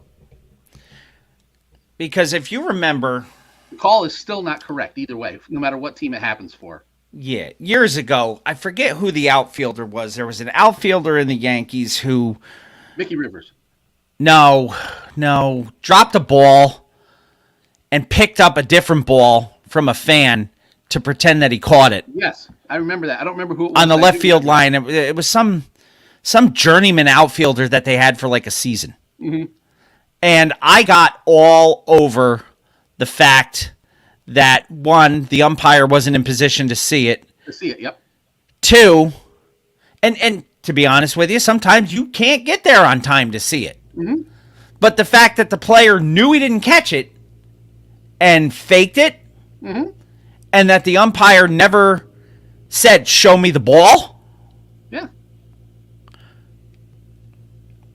That's just dirty. Again, that's that whole if you ain't cheating, you ain't trying thing. And people justify that shit all the time. And I remember going off on that in a conversation with you, and your response was, well, it's only bothering you because you're a Yankee hater. Right. And then later on that year, Todd Frazier, who was on the Mets at the same time, did the same fucking thing. And I blasted him too. I was like, you know what? You're doing this during fucking... Because I remember it was during the week that they were doing that Little League celebration where they wore the funky uniforms with the Little League shit on the back. Yep. Because everybody was talking about Todd Frazier, Little League World Series champion and all that stuff. And I'm like, you know what? That's what you're going to teach the fucking Little Leaguers? If you ain't cheating, you ain't trying? Fuck you. You big fucking hypocrite. And I became a Todd Frazier hater at that point. But the reason Hockley was one of your favorites, John, is because not only was he one of the better officials in the game, mm-hmm. he had a personality. Yeah. It's a lot of the reason why, if you're a hockey fan, that's why you know his name, not because he was bad at his job. And because his arms were bigger than most of the players. Ed Hockley had fucking gun show. There's a referee that in the NHL right now that a lot of people love and a lot of people hate. His name is Wes McCauley. And the reason why is because when he does his reviews, he does the announcement in kind of a flair for the dramatic sort of way. You know, he'll get on his... No, that's something different. No, he'll come out and he'll be like, after reviewing the play, it was determined that the puck crossed the line. We have a goal. You know, he does it that way. And, you know, the guy's got a... He understands that sports are entertainment. Yeah. And as long as he gets the call right, he doesn't care if his call gets overturned. But my problem is when people throw that blanket statement out. If I know the referee's job, or if I know the referee's name, he's doing a shitty job. No. My fucking jersey has my name on it. You're going to know my name anyway. Yes. Because they require it. Now, the NHL took that off years ago and started making the refs wear numbers. Numbers, yeah. As opposed to names. So, after a while, you get to recognize guys. I knew who Jerry Markbright was in the NFL. Mm-hmm. He didn't have his name on his uniform, but I knew he was referee number 9 because of his delivery of his calls and stuff. Yeah, he is a lawyer. Could you imagine going to court against him? Oh, no. Anyway, so what happened with this thing with the rosin on Herman's hand yesterday? That's what the second point of this whole thing. Yeah. I don't know. Apparently, I don't know if it was brought to the umpire's attention by Baldelli, but morning, Captain. I guess Herman had like an incredible amount of rosin on his hands. Mm-hmm. Now, I don't know how the rules are read. I'd have to really do a deep dive into the Major League rule book. You're allowed to use rosin. Rosin is a legal substance. Yes. That's why they provide a bag on the back of the mound. Yeah. He says he uses the rosin in the dugout in between innings instead, which I'm not sure if that's legal or not. I would have to look and see. I don't see why it wouldn't be legal. Unless that was provided by the league or by the home team or whatever, but part of another substance mixed with it. Part of the sticky stuff rule is that you can use rosin, but you cannot combine rosin with any other type of substance like sunscreen. Apparently, rosin and sunscreen makes like this really sticky shit. And the umpires saw this on his hand and said, you need to wash that shit off. And he came back out and hadn't washed it off. Baldelli comes out and basically says to the umpire, you told him to wash it off. He didn't wash it off. Yep. Why is he still in the game? Because at that point, it's not necessarily about whether or not the substance was determined to be legal or illegal. No, you disobeyed the order of the umpire. Right. And he didn't do it. So Baldelli said, well, what was the point of fucking telling him if you're not going to back it up? You're not going to enforce it, yeah. So they threw out Baldelli. That's fair. Which is fucking pointless. So I guess he finally did wash the shit off, and all of his spin rates on every single one of his pitches went down. His perfect game went away because he started getting hit. Mm-hmm. Well, that's one sure way to make a perfect game go away. But my thought process is, do you think because the Yankees got screwed on a review earlier this week that never should have happened by the letter of the law, mm-hmm. was this a makeup saying, yeah, we probably should have thrown this guy out, but we'll find some way to justify it? Was it the same umpiring crew? That I don't know. I'd have to look. If it were, maybe. But because then you're looking at a Maybelline call. Yeah. Yep. And I used to tell people that all the time. If they didn't like a call, you owe us a makeup. I don't work for fucking Maybelline. I don't deal in makeup. Yeah. But so, I don't believe so. Like, only because it's way too early in the season for an umpire crew to even consider something like that. To be like, right, we realize we screwed you here, and that may have impacted that we're going to help you out here. Do I think that that's right? No. Do I think it happens? Yes. But I don't think it would be an issue this early in the season. It just seems like it's always that team. That's the team you're looking for. It's always that team with the most entitled fan base, mm-hmm. who love to throw out the number 27, which I don't give a fuck about how many championships you won, because the first 24 came against the fucking Sisters of the Poor.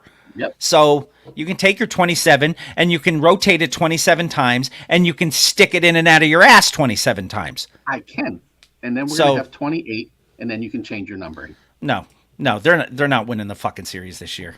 I didn't say this year. No fucking way. I said when we'll get 28. I still will pull for Volpe. I like Volpe. He was a nice kid when I met him. But I hope Volpe goes 5 for 5 in every game, and I hope the Yanks lose every fucking game. He was a dinger the other day. Yeah, and I guess nice story about the guy who caught it. So Yeah. Anyway, That's a good one too. I'm gonna Oh hit no, this drop so we I can- here's the thing, Cranky, and I've said this ever since my kids were little. I would rather have had my 8-year-old come home with a Hustler magazine than a Yankee hat. And the reason why is because one of them fully admits what they are, and the other one has this fucking glorification of the Yankee way, which you come to find out is basically if your last name doesn't end in a vowel, fuck you. And if you ain't cheating, you ain't trying. And, just fuck the Yankees, fuck everybody associated with them, except for Anthony Volpe. Nice and kid. me. Well, you're not associated with him, you're just a I fan. am. When you start working for him, then fuck you too. How's that? We get a 1-day contract. Yeah, and then I'll get a 1-day contract as an umpire, and I'll fucking eject you. That would be perfect. Anyway, let's get into some woo news now because Yeah, we just wasted I'm the in entire a half hour I have to edit out. All right, I'm gonna hit this drop and try to bring in the woo news bumper. good I luck. don't know if it's gonna work. Let's try that with a shriek. Woo's mom. Yo, I'm about ready to get hardcore. All right, let's do the end. This one's smooth on the down. Let the reason go like this. One and drop it. What it is, what it could be. It's your one and only master ceremony, the great one, Dana Jane. Right now, you're listening to my peoples, Jamie and Bill, on Mr. Throwback Thursday. This be the death beat. What I would love to meet, and I'll check you later when my jaws complete. Cause as for now, I am only around to make your party people just get on down. Cause the rhymes I write are fresh and right and guaranteed to be. 1 2 1 2. What's good, yo? This is Ghostface straight from Staten Island, New York. And right about now, it's time for Woo News with Jamie and Bill. I know what it is. Get it correct. Mr. Throwback Thursdays, Jamie and Bill.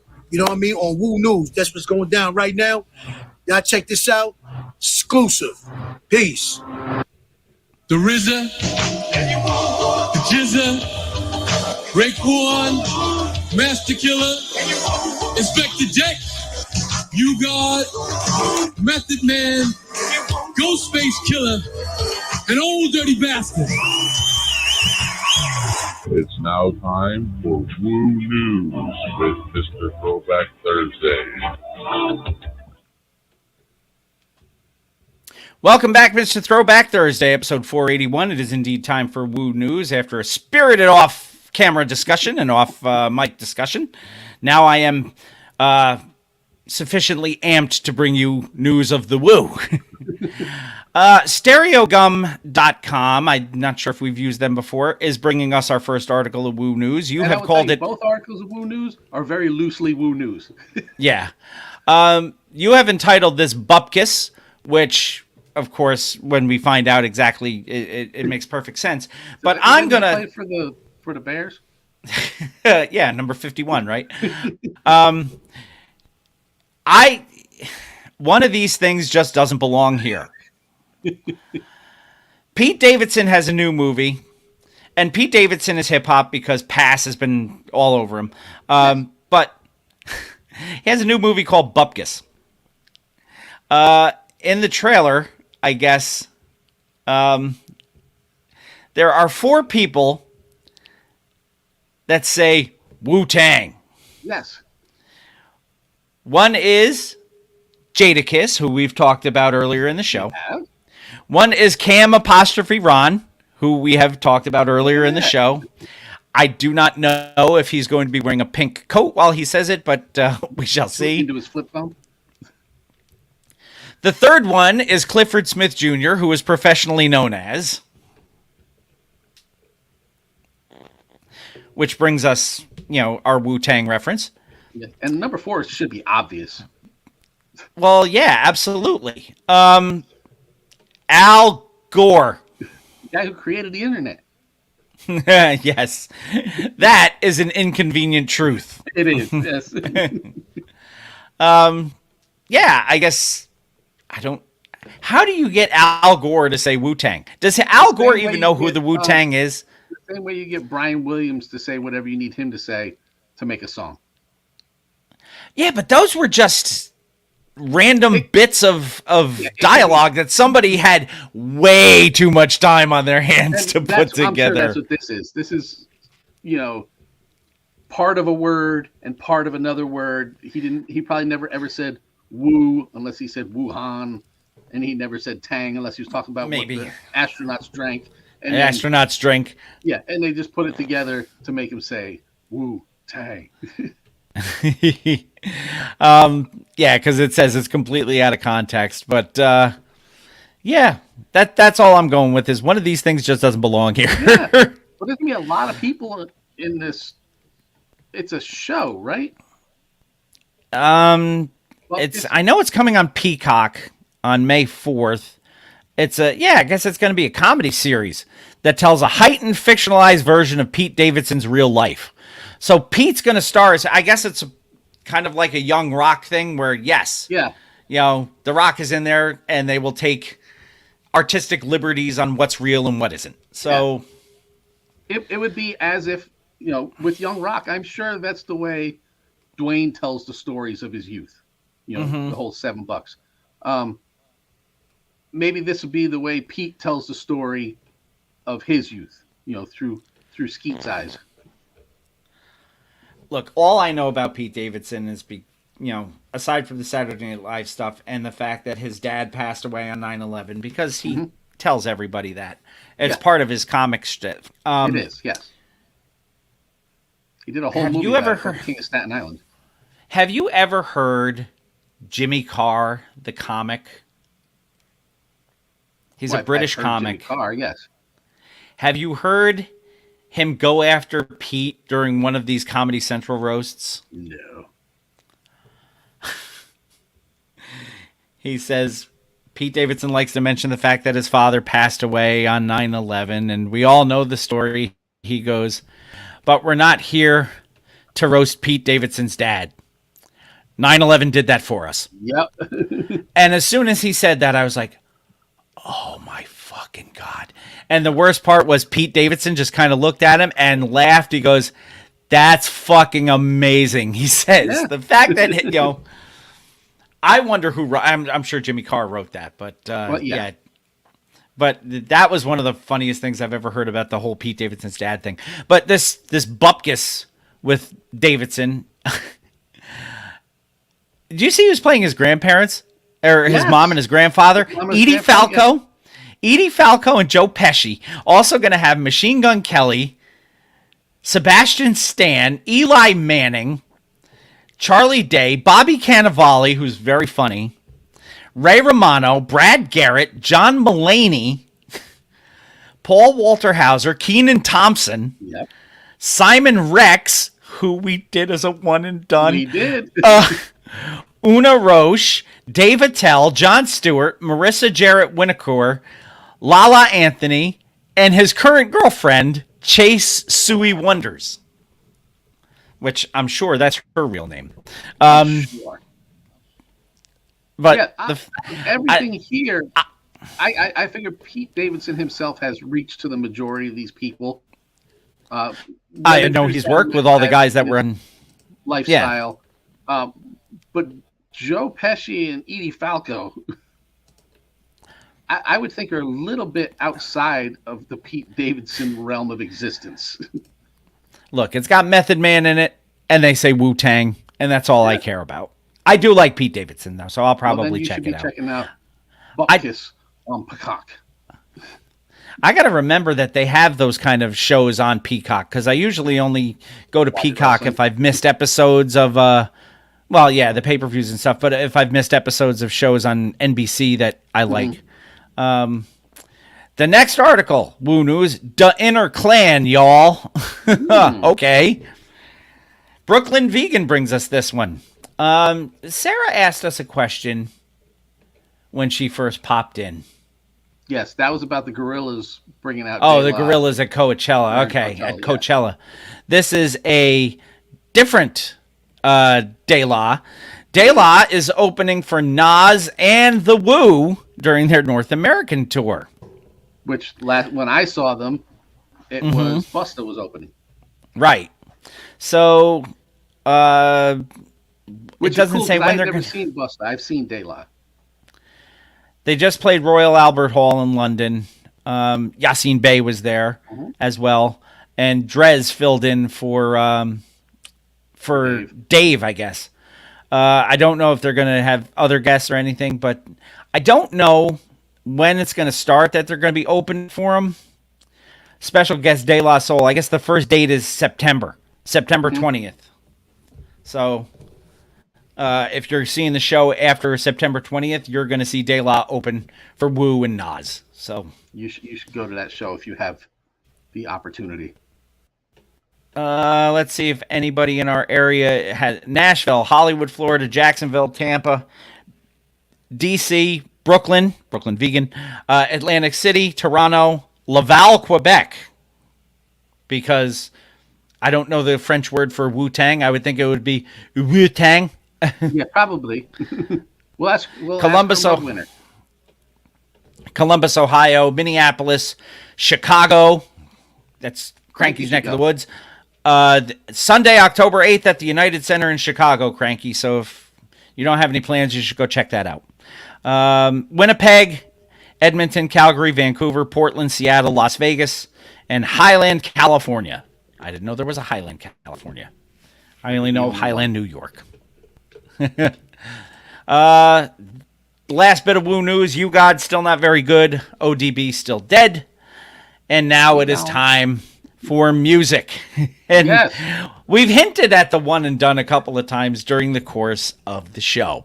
Yes, and I could not find the original release, by the way, so that's why we're going with the... We're doing with the Encore remix. Yes.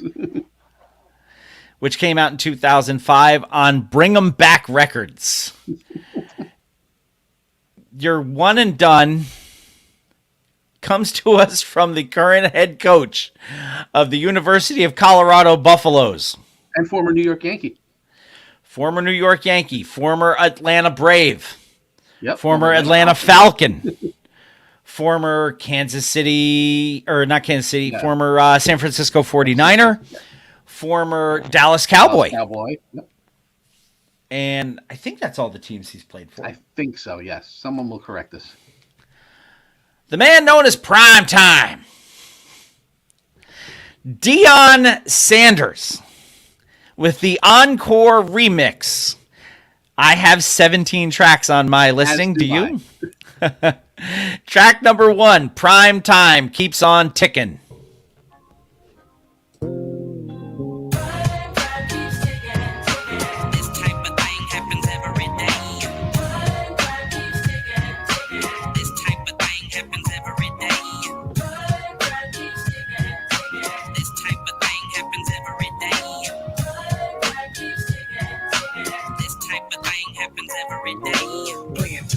Not taking no shots, you mess around and might catch me on the basketball court. Buzzing threes, so please, cause it ain't no thing. You might catch him on the basketball coat. On the coat, that's right. So they started that with a really bad Steve Miller tweak really on a good? sample. No, it was really bad. And then a little really shitty Dougie Fresh thing. So and Slick Rick thing. So or at the time MC Ricky D. Track number 2, Why You Envy Me. But if you looked at it, it would just look like Yunvuma. 2112 is a Rush album. I don't know where that came from. And his partners Deuce. As we all Deuce. So much controversy. This is a Cool Mo D record now? T-Bone's got the 22. Tell us why. Inquiring minds wanna know about the all-pro, so they'd often ask me, why am I so flashy? They say I got an ego, but it ain't easy to be me, so I chill with my homies from LGO. So there's a know me know the real. I'm Deion on the streets, but I'm prime time on the field. Track number 3, the Pretty Boy remix. What would make him think he could do a song, or what would make him think he could make an album? Because nobody ever told him he couldn't. Because the answer is in track 3. Because Pretty Boy has remixed it, and it says it must be the money. Mm-hmm. Well, all right.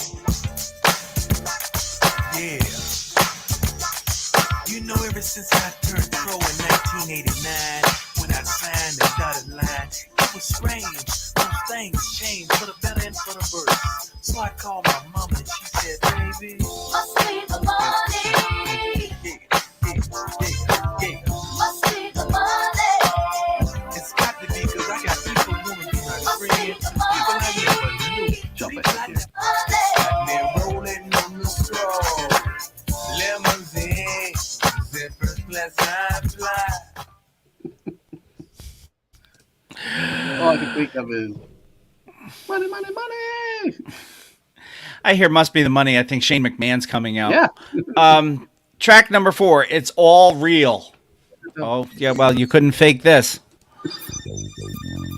This one's from the hometown, baby. Fort Myers. Been having a lot on my chest and a lot on my mind for a few years. Too short, help me get it off. Uh-oh. I grew up in Fort Myers, down in Florida. My mama worked 2 jobs to support us. Ever since I was young, I was the best in sports. From the baseball diamond to the hoop courts.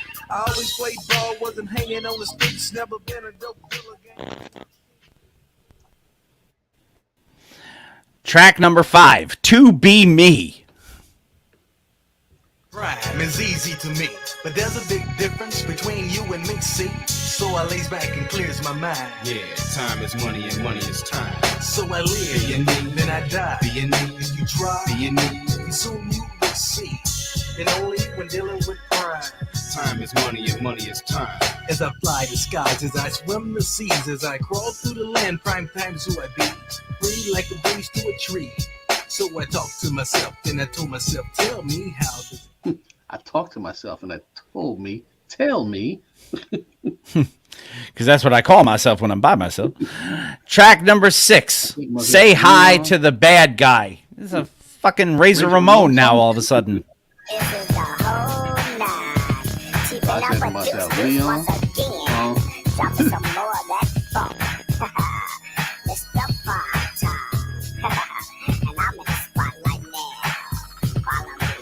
Say hi to the bad guy. Chapter 1. The stage has been set and the game has begun. I shine like the sun. Let some lose some. In action, I'm cold. like Manson. I get through some boo. I don't bluff. The crowd you be comparing yourself to Manson crime. Yeah, that's an avenue. You could do that. I wouldn't, but you know, you do you. Track number 7. We Can Roll. Influential like Manson, maybe? I'm persuasive like Manson. The women get booties and the fellas get rats. We can roll on the streaky stroll. We can roll, y'all. We can stroll, y'all. We can roll on the streaky stroll. What's your name? Dion, AKA Won't you roll on this funky intro? Yo, as the sun will rise, as I open up my eyes to see another day. In my bedroom, my leg, the shining reflects off my window pane. So I jumps in the shower and let the water rain. Jumps in the shower and let the water rain. Neon. Yeah, I'm just trying to get through this one. Track number 8, House of Prime. Up and buck, baby, blow the house down. Up and buck, baby, blow the house down. Up and buck, baby, blow the house down. This is the house of crime, and only I can tear it down. Up and buck, baby, blow the house down. Up and buck, baby, blow the house down. Up and buck, baby, blow the house down. This is the house of crime, and only I can tear it down. So welcome to the house of crime. You may not enter. The realms of my dome, I get cold like the winter. Bring your ski mask, put your gloves on once again. Puffing stuff, baby. Blow the house down. After hearing the first 8 tracks on this, and I know track forward to the next 9.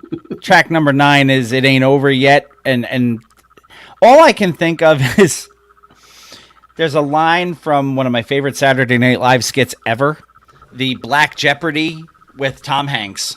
Yeah. Where the one contestant talking about Caitlyn Jenner being on the cover of Essence magazine, the answer was, I don't know. You can't do everything. And that's how I think when I hear Dion trying to rap on this record. I don't know. You can't do everything. Yeah. Track number 9, It Ain't Over Yet. Boy, don't I know it. Even though I wish it was. Look in the crowd, it's pathetic. The bleachers get empty, the people start to exit. But the referee ain't shot the gun yet. The fat lady ain't sung yet. And Mr. Prime ain't done yet. Come back and take your coats off. Watch the fireworks. Prime time about to go off. And light it up like an AK. Prime time fixing to blow your way from Mr. Prime. So he's, the song is "It Ain't Over Yet." So we're using metaphors, and we're saying the fat lady ain't sung yet. Okay, we get that. But he said the referee ain't fired the gun yet. Doesn't he do that in the beginning? Usually that's to start, doesn't it? Yeah. I don't. Yeah. I could be confused. No, you're not. You're not. You are completely right. Track number 10, moving. Yeah, grooving. Yeah. I knew you were gonna go there too. That was about. On the brother coming up, that's how us blacks speak. Cause I'm rolling in the bed, you wanna jack me? Cause a brother like me is whatever happened to unity? Cause all I see is jealousy in my community. Some blacks have nut, so it seems. That's what that music is in the background. Yarborough and Peoples. Yarborough and Peoples. Stop it, don't you stop the music. Track number 11. Apparently he is now Minnie the Moocher. Heidi, Heidi, hey. Yeah. Heidi, Heidi, Heidi. Heidi, yeah. Hooty hoo. Heidi, hey. Heidi, ho. That's me. I know you wanna go. Funky ride. Won't you flow through the stereo? Oh, no. Fake dog. Here we go again. Riding with my friends in my drop top Benz. It's the same way we do the things we do. And here's another one from the Dirty Dog Crew. Track number 12, Papa San. Papa San. Was it Rolling Stone? This one goes out to my father, Mim Sanders. And all the so Papa fathers Oh, it's San. Papa San, not Yeah. Papa San. mothers and daughters, or anybody who've lost somebody across the land that never got a chance to say those 3 words that you took for granted. Yeah. We both know when we both always knew. I know you love me, Pop, say you know I love you. It's true. We both know when we both always knew. I know you love me, Pop, say you know I love you. It's true. See the message on the screen? There's no intro, so this album hasn't started yet. I call this a prime contender for the trash bin. Very good. Track number 13, Summon About That Woman. I've seen something abbreviated in many different ways. I've never seen summon. Have you ever seen Some I'm a Bitch? Yes. I've heard it. You may even have an episode called that. I don't know.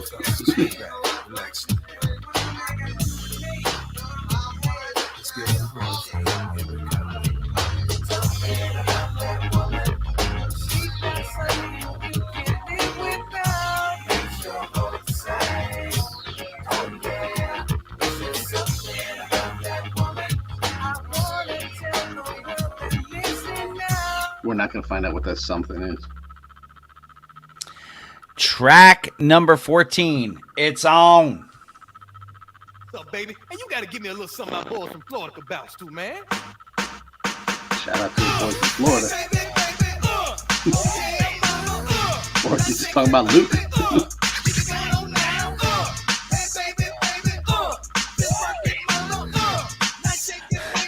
Apparently he believes he can be Uncle Luke now. Yeah.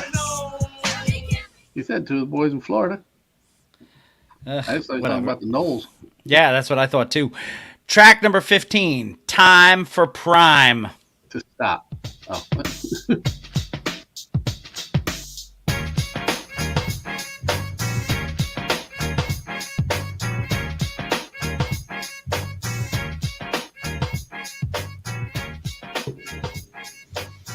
Just so you know, it's 34 seconds. Then it's going to go straight to My Feet, featuring MC Hammer, track number 16. Look out.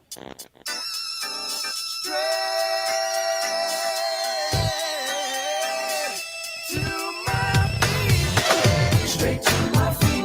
When you feel the beat, you gotta move. Straight to my feet. Straight to my feet. Can you feel me? Can you feel me? Straight to my feet. When you feel the beat, you gotta move.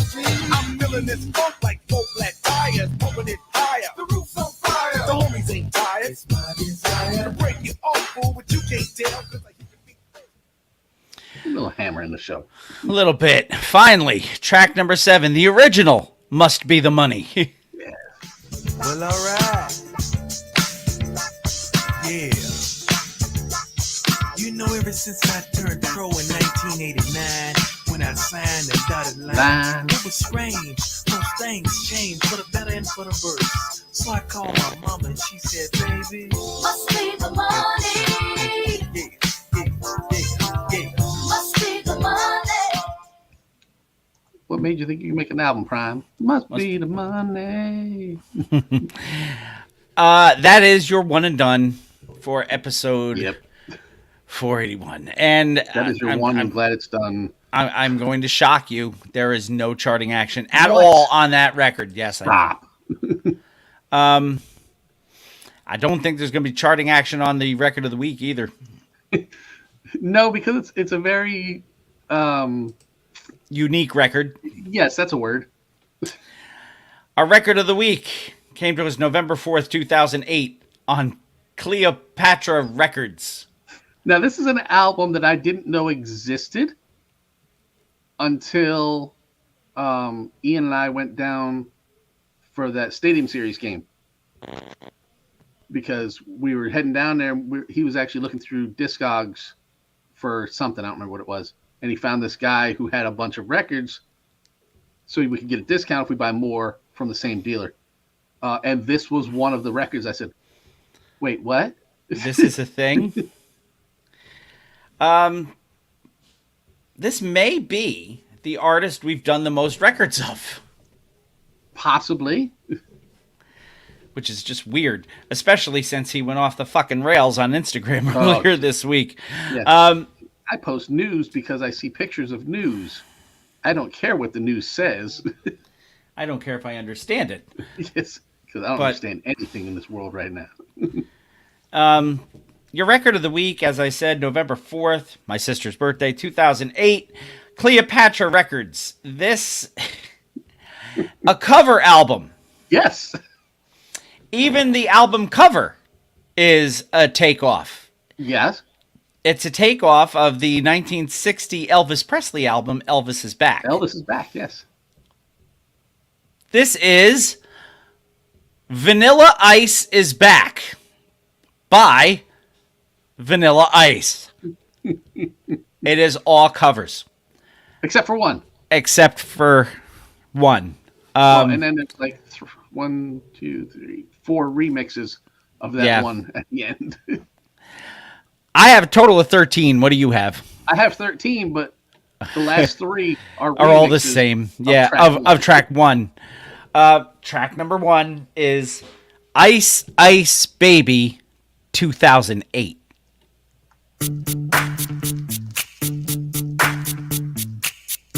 Yo, VIP.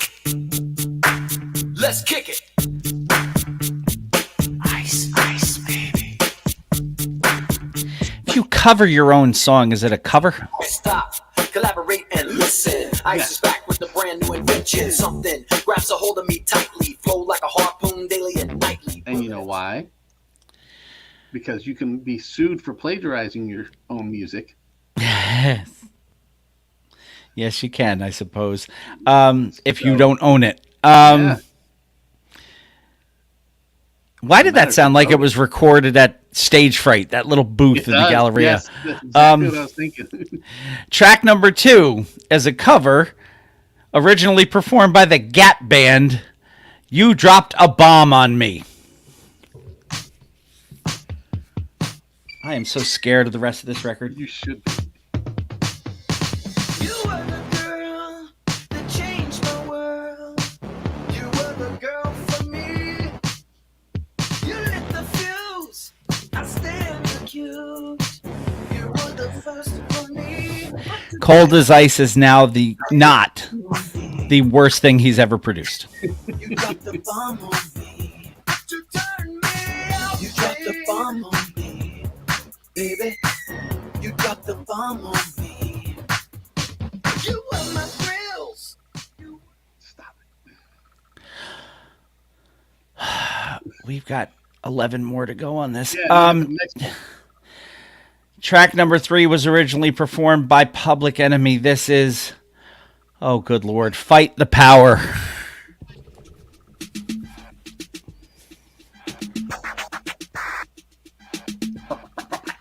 1989, the number, another summer. Down.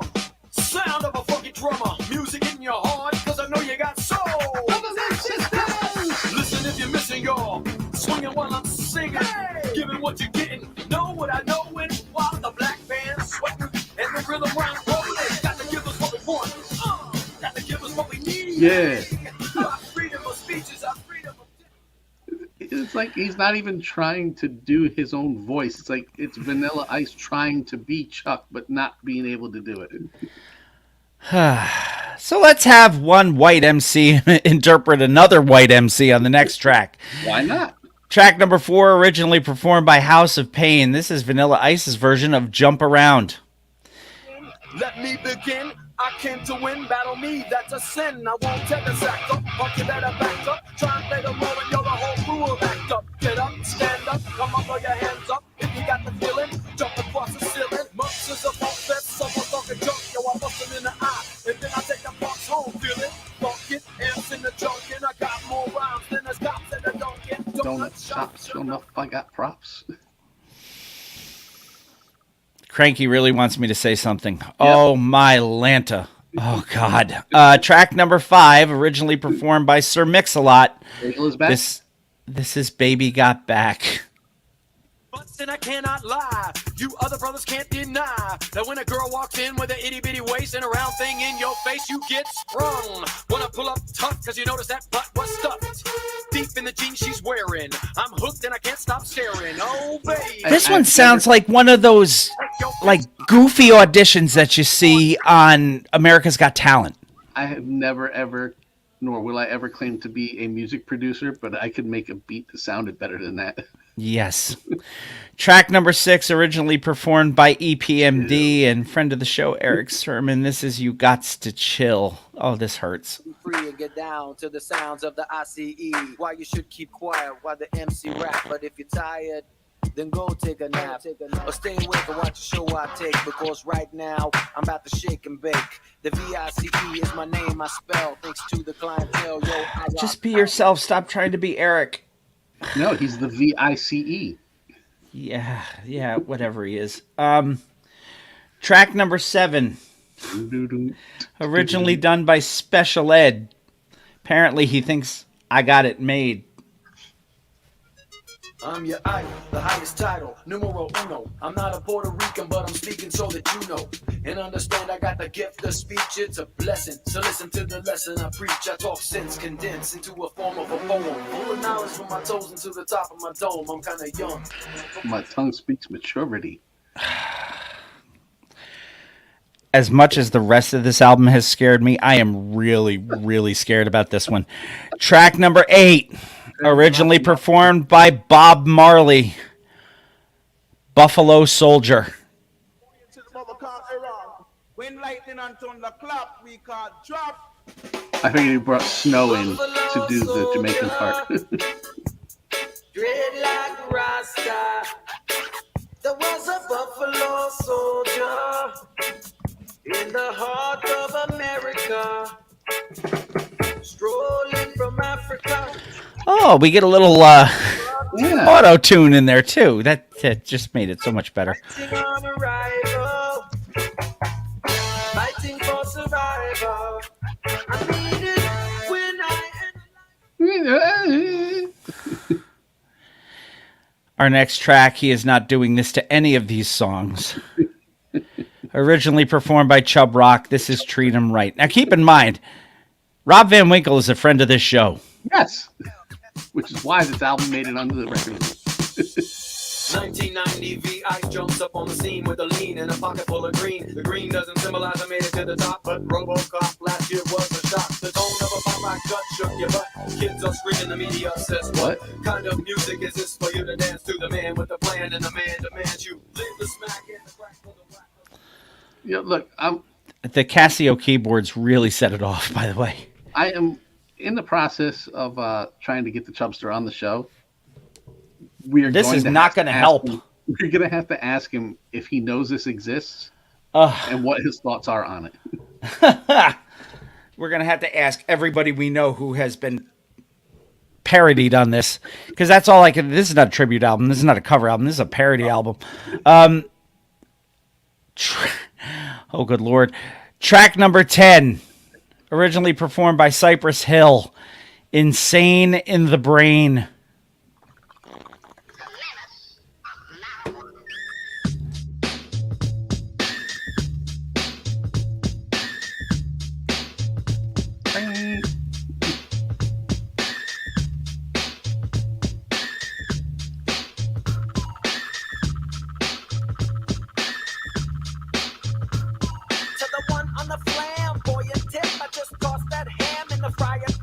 Spam, I'm done when I come in slam. Damn, I feel like the son of Sam. Don't make me wreck shit, hectic. Next to the chair, got me going like a General Electric. And the lights are blinking. I'm thinking it's all over when I go out. That might have been the best one on the record. I was just about to say that is the one I hate least. which basically is like being the tallest dwarf. But track number 11. Now we get into the three different remixes of Ice Ice Baby. This is the Rock Hero mix of Ice Ice Baby. Yep. I'm scared. The next one is the Guitar Hero version. All right, stop. Collaborate and listen. Ice is back with the It's not even on anywhere close to the beat. That's the PMD influence from earlier. Track number 12 is the Club Crasher mix of Ice Ice Baby. Mm-hmm. Collaborate and listen. Ice is back with the brand new invention. Something grabs a hold of me. So he sings it over a walkie-talkie. Exactly. I don't know. Turn off the lights, and I'll glow. Do the extreme. I rock a mic like a vandal. Line up a stage. It sounds like the beginning of I'm Bad. Yes. Yes, it does. And finally, the new romantic mix. So this must be the LL Cool J I Need Love version. Listen, Ice is back with a brand new invention. Something grabs a hold of me tightly. Flow This like doesn't sound romantic at all. Will it ever stop, yo? I don't know. Turn off the lights, and I'll glow. Sounds Do cool the as extreme, I ice, rock though. a mic like a vandal. Line up a stage and wax a chump like a candle. Dance, rush the speaker that booms. I'm killing your brain like a poisonous mushroom. Deadly when I play a dope melody. Anything less than the best is a felony. So I'm going to This whole album is a felony. This album is a felony. That was your record of the week. Vanilla Ice is back. There is no charting action on this. What? Yes. Someone tag FEMA. We've got a disaster. There you go. Yeah, nobody can say that any better. Thank you, Cranky. That is the ultimate review of this record. What it is. Record of the week, Vanilla Ice is back. Yep. One and done. Deion Sanders with the Encore remix. Your artist of the month is still King T. Go listen to some of that just to wash the taste out of your mouth.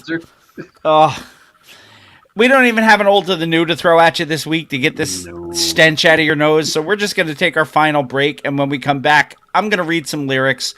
We're going to wrap up this show and then I'm going to go take a shower. So Bill reads lyrics coming up next after the break on Mr. Throwback Thursday, episode 481. That was awesome, wasn't it?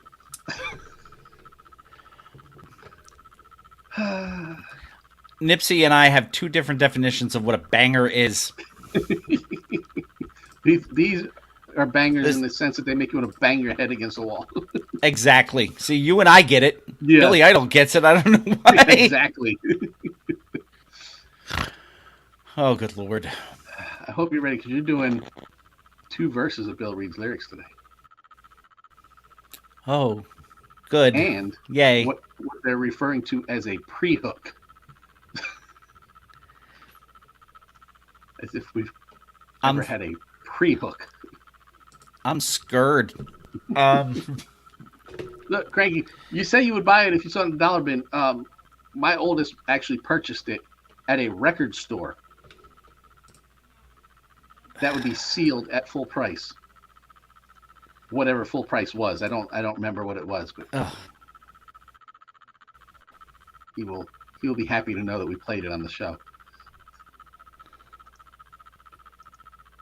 And he should warn his coworkers who listen to the show that he owns that album new.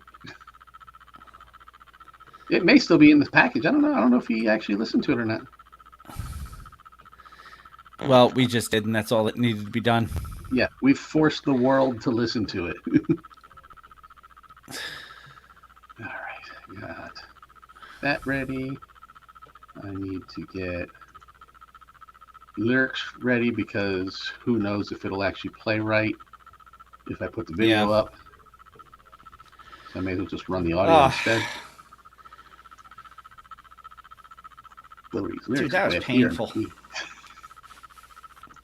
Ooh, that was alternate awful. Bill Reed's lyrics. I almost played the alternate Bill Reed's lyrics. Well, it's been an alternate show. It would have been par for Maybe the I course. will then. We'll play the alternate intro. All right, I'm gonna hit this drop, and then we'll get into some lyrics so we can get the hell out of here today. Let's do this with a Shri. Who's mom?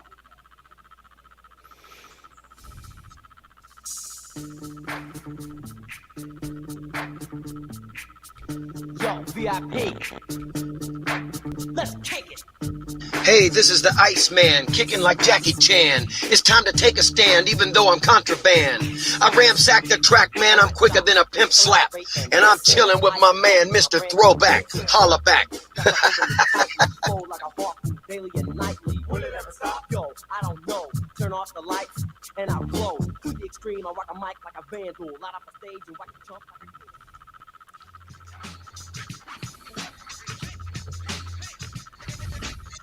What's your name? My name? I became a bill, and I'll remain a bill until they decide to make me a law.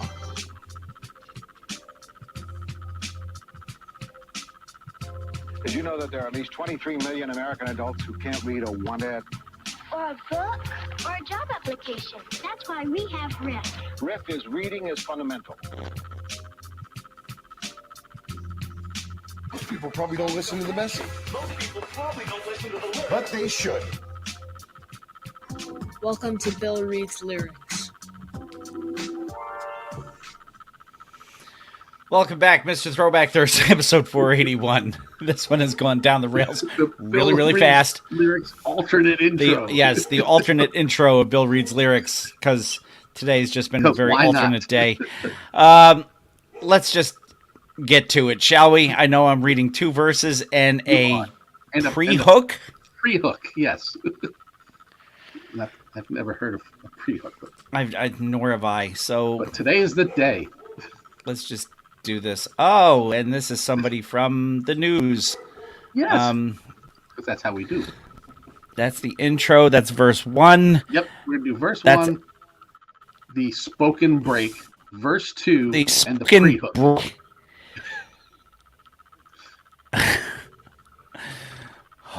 Okay.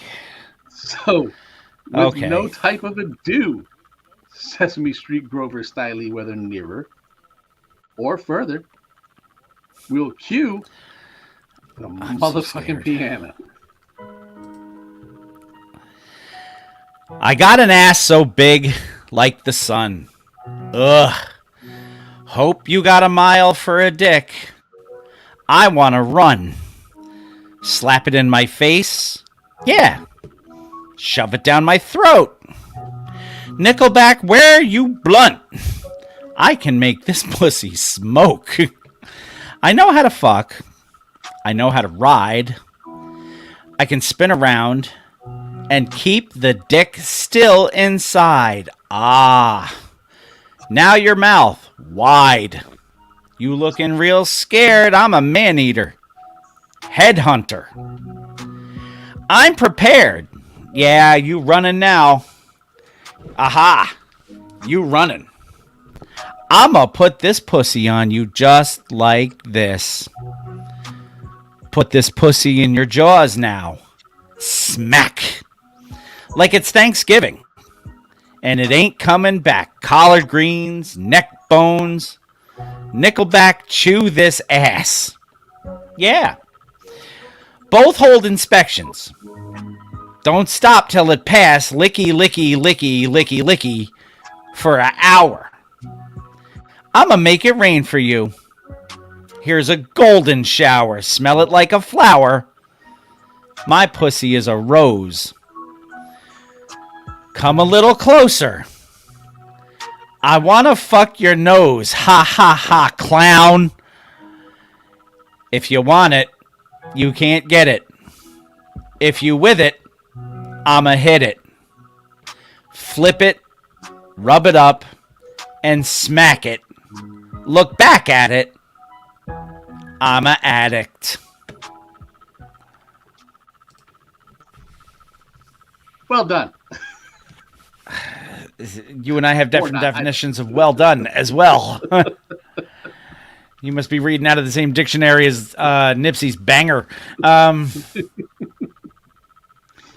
Oh, no, it was. It definitely was. It definitely was. It was what it was. Yeah, that's not well done. That's congratulations. Gosh. There's only one thing to do now. Yep. Switch that hat from Bill to Phil. And please take us home. Get us out of this. Yes. Mr. Throwback Thursday, episode 481, brought to you in part by Death Wish Coffee, the world's strongest coffee.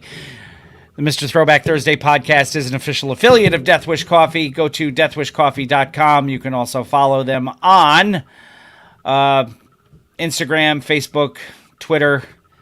And if you haven't used it as of yet, you can use the code TBT and receive 12% off of your order. They just introduced the new vanilla flavor, available only in K-Cups at this point. But if that's your thing, go get some K-Cups. Yeah. Death Wish Coffee, the world's strongest coffee.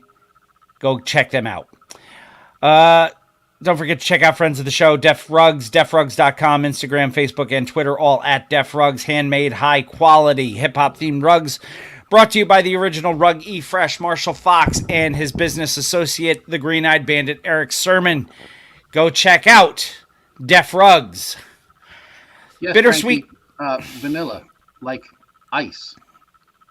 Like it's back. The Bittersweet Candy Company, Heather Lent up in Schenectady, New York, makes handmade chocolate and candy that is handmade, small batch, different, and I wonder if she has vanilla in there. Go check her out on Facebook and order at bittersweetcandy.com. Use our code THROWBACK and save 10% off your order there. Melted Mics at meltedmics.com, MLTDMICS.com. Use our code Mr. Throwback Thursday to save 10% off of your order of hip-hop themed t-shirts from our friend Pumice over at Melted Mics. Etsy.com/shop/geek like you, where the geek shall inherit the earth. Go check out the hip-hop and pop culture themed items available at Geek Like You. Brought to you by the sick, twisted mind of Mr. Throwback Thursday himself and his sick, twisted wife, Mrs. Throwback Thursday. Go check out Geek Like You, where the geek shall inherit the earth. And my dog is now barking, so that's just perfect for everything. Social media network time, MrThrowbackThursday.com, the homepage for everything Mr. Throwback Thursday. You can leave us a voice message, click that microphone that says hit us up, and let us know exactly what you think. Follow us on Twitter at @the_MR_TBT and Bill_MR_TBT, which is also my Instagram page. Jamie is on Instagram at Mr. Throwback Thursday. Go check those things out, like the Facebook page, Mr. Throwback Thursday, and home of the TBT Posse. You can also check us out every Thursday morning at 10 a.m. Eastern on Fresh Radio at itsfreshradio.com right after All Request Thursday. If you are so inclined, you can send us email to mrthrowbackthursday@gmail.com. Shout-outs for the people who stuck around and help support this. Admit that they know us. Help support this dumpster fire of a record week on the episode.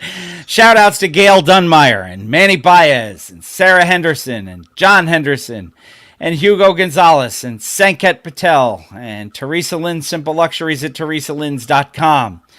Clay Arsenault, the Shrieking Warrior Jennifer Buchanan, Jacob O'Neill, Jason Heath, Paulie Tibbert, Chris Kinsley, Jessica Walker, Shane Hatley, Ricky Schnarr, Kenneth Elsfelder, Mr. Cranky Pants, Brian Hollenbeck, Robert Jeffroy, Kate Harvey, Mark Merriam, Catherine Liska, and Ken Dwinell. They get recognized every week because... Or more. Oh, wait. This just in. All patrons would like to not be mentioned this week. Too late. You want to get not be associated with this episode. You want to get your name mentioned every week? Become a patron. Go to patreon.com/MRTBT. Don't forget our friends in the industry, as always. Anthony Emron and Rugboy over at Jock and Nerd Podcast. Our friend Talking Ty on her webpage, BrooklynTyNYC.com, and her show, What's the Word Podcast. The hardest working turntablist in the world, we mentioned DJ B. He is also the proprietor of Freshtopia, which was mentioned earlier in this show. Go check him out on the Get Fresh Radio app for your phone. The Fresh Radio app, I should say, for your phone. Either if it's Apple, Android, whatever type of phone you have. Your home listening device to play it for you. Yes, your smart speaker can play it as well.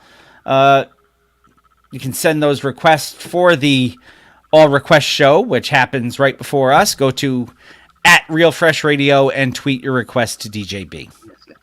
We're also on Wild One Radio at wildoneradio.com, 7 a.m. Eastern Standard Time. And all throughout the weekend, go check out wildoneradio.com for times and locations for you. Don't forget to subscribe, rate, review, all that good stuff. Go find us, share the good word. Maybe not of this episode, but of other ones. Take care of yourselves until next week. Wash your hands. Wash your butt. Wash the taste of this episode out of your ears. And until next time, keep it classic.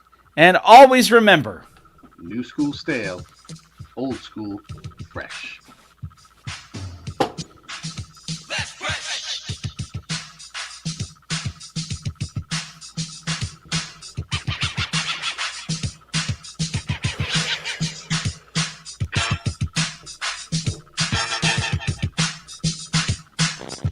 R-E-S-H